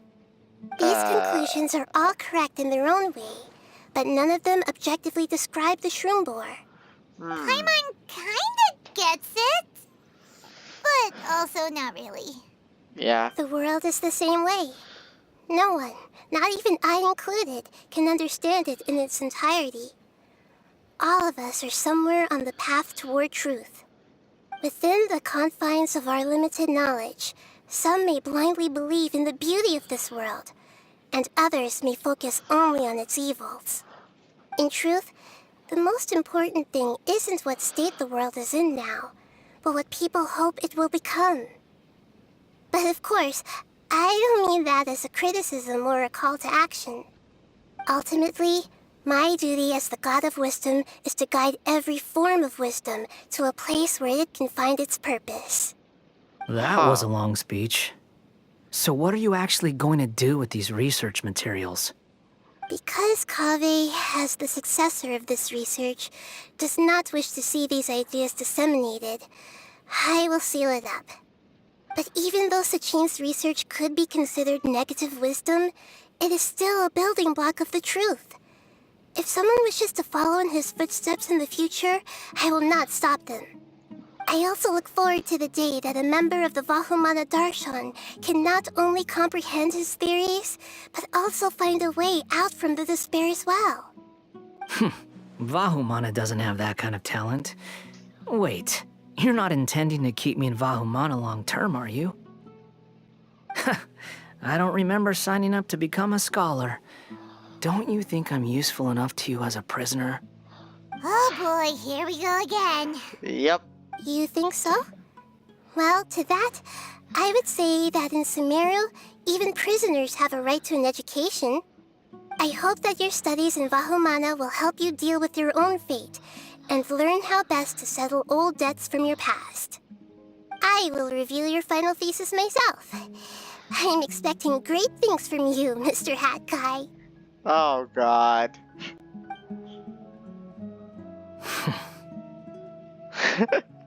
Oh. Hello again, Dory. It's time yet again for an information sale from Lord Sangoma Bay. Would you two like to purchase the latest reports? Let me see, this information isn't that important, so I'll go for only 500,000 mora. It's half the unusual price. What a bargain. Mind giving it to me for free? Whoa, you want to bring it down to 0 mora? Just as I expected. But I am the great Lord Sangoma Bay. Well, since you are so interested, I'll tell you for free, but you must keep it to yourselves. I heard that 20 years ago, there was a contestant whose personality suddenly changed after taking part in the competition. Well, it looks like someone saw him in our village. I wonder where he ended up. That's all the information you're getting for free. If you want to hear more, you pay 2 million mora. I accept your patronage. Oh gosh.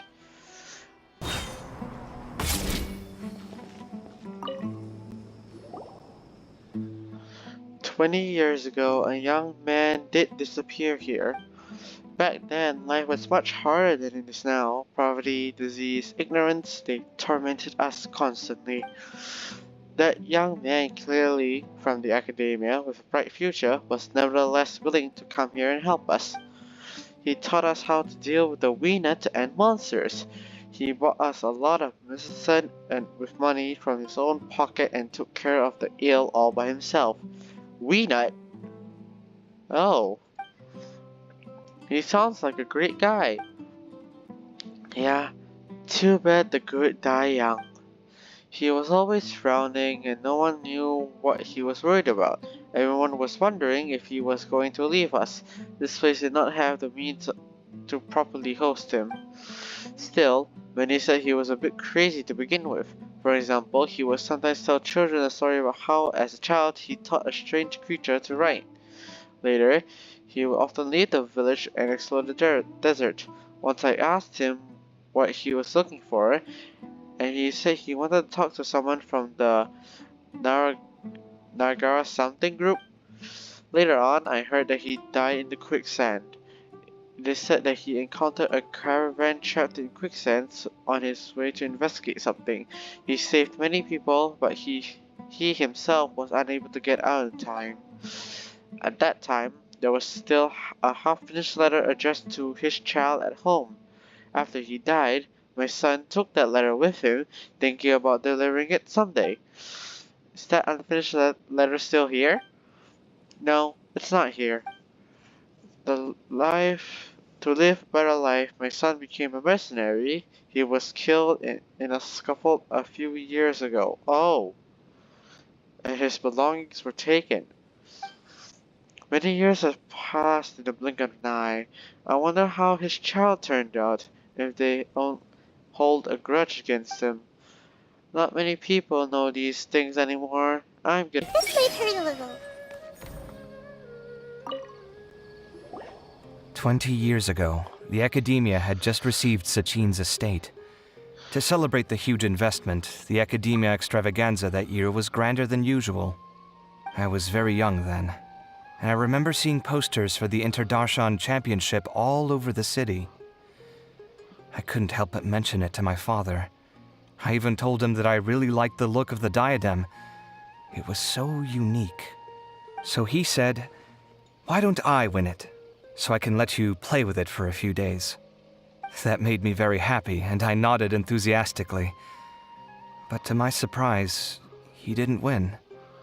And when he got back home, he seemed extremely depressed. Later, he left home, saying that he wanted to do some investigating in the desert. The quicksand got him not long after that. For many years, I couldn't face up to it at all. If I just kept my mouth shut, maybe none of it would have ever happened. So, the man who helped the desert people was Kave's father. Oh. Sorry, not desert people. The people in our village. And the ones they saved from the people from the caravan that was in the quicksand. Your father may have seen Sachin that year. Sorry, my mind was still on the championship. Look at me, rambling away. You look really upset. Are you sure you're okay? I'm fine. What's past is past. We need to look towards the future. After parting ways with Kaveh, okay. Huh?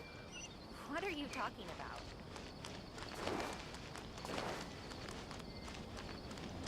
Oh, Kaveh and I'll hate them.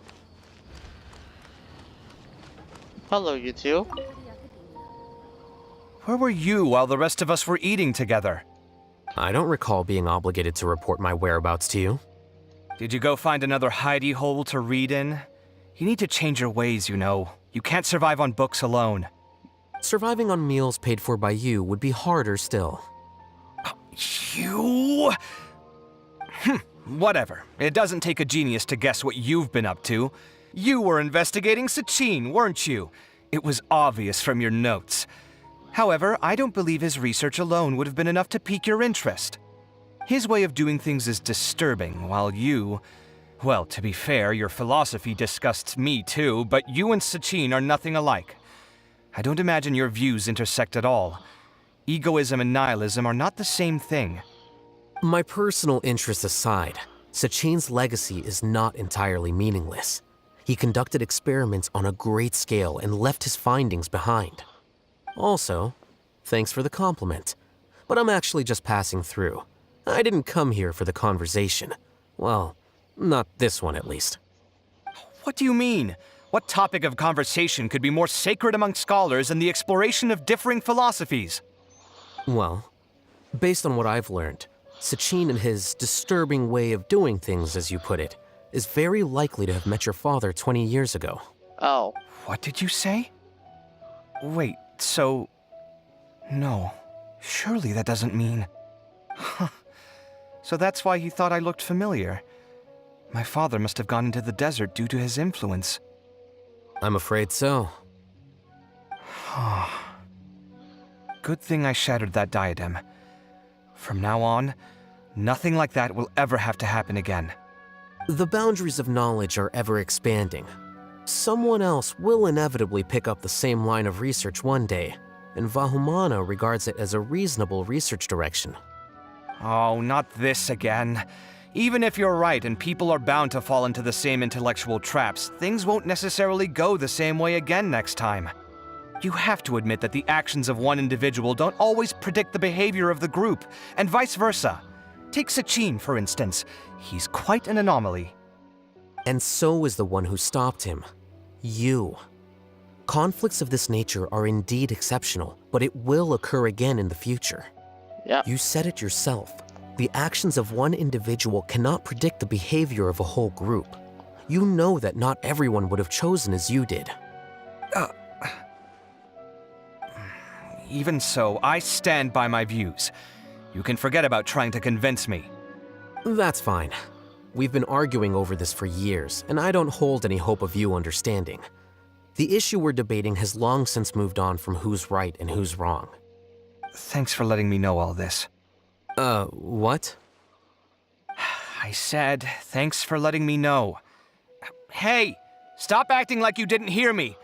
You're doing this on purpose, aren't you? Oh, God. They say that earnest thanks should be given thrice, so one more time, please. Oh my God. Yeah. Well, I think that's it. So,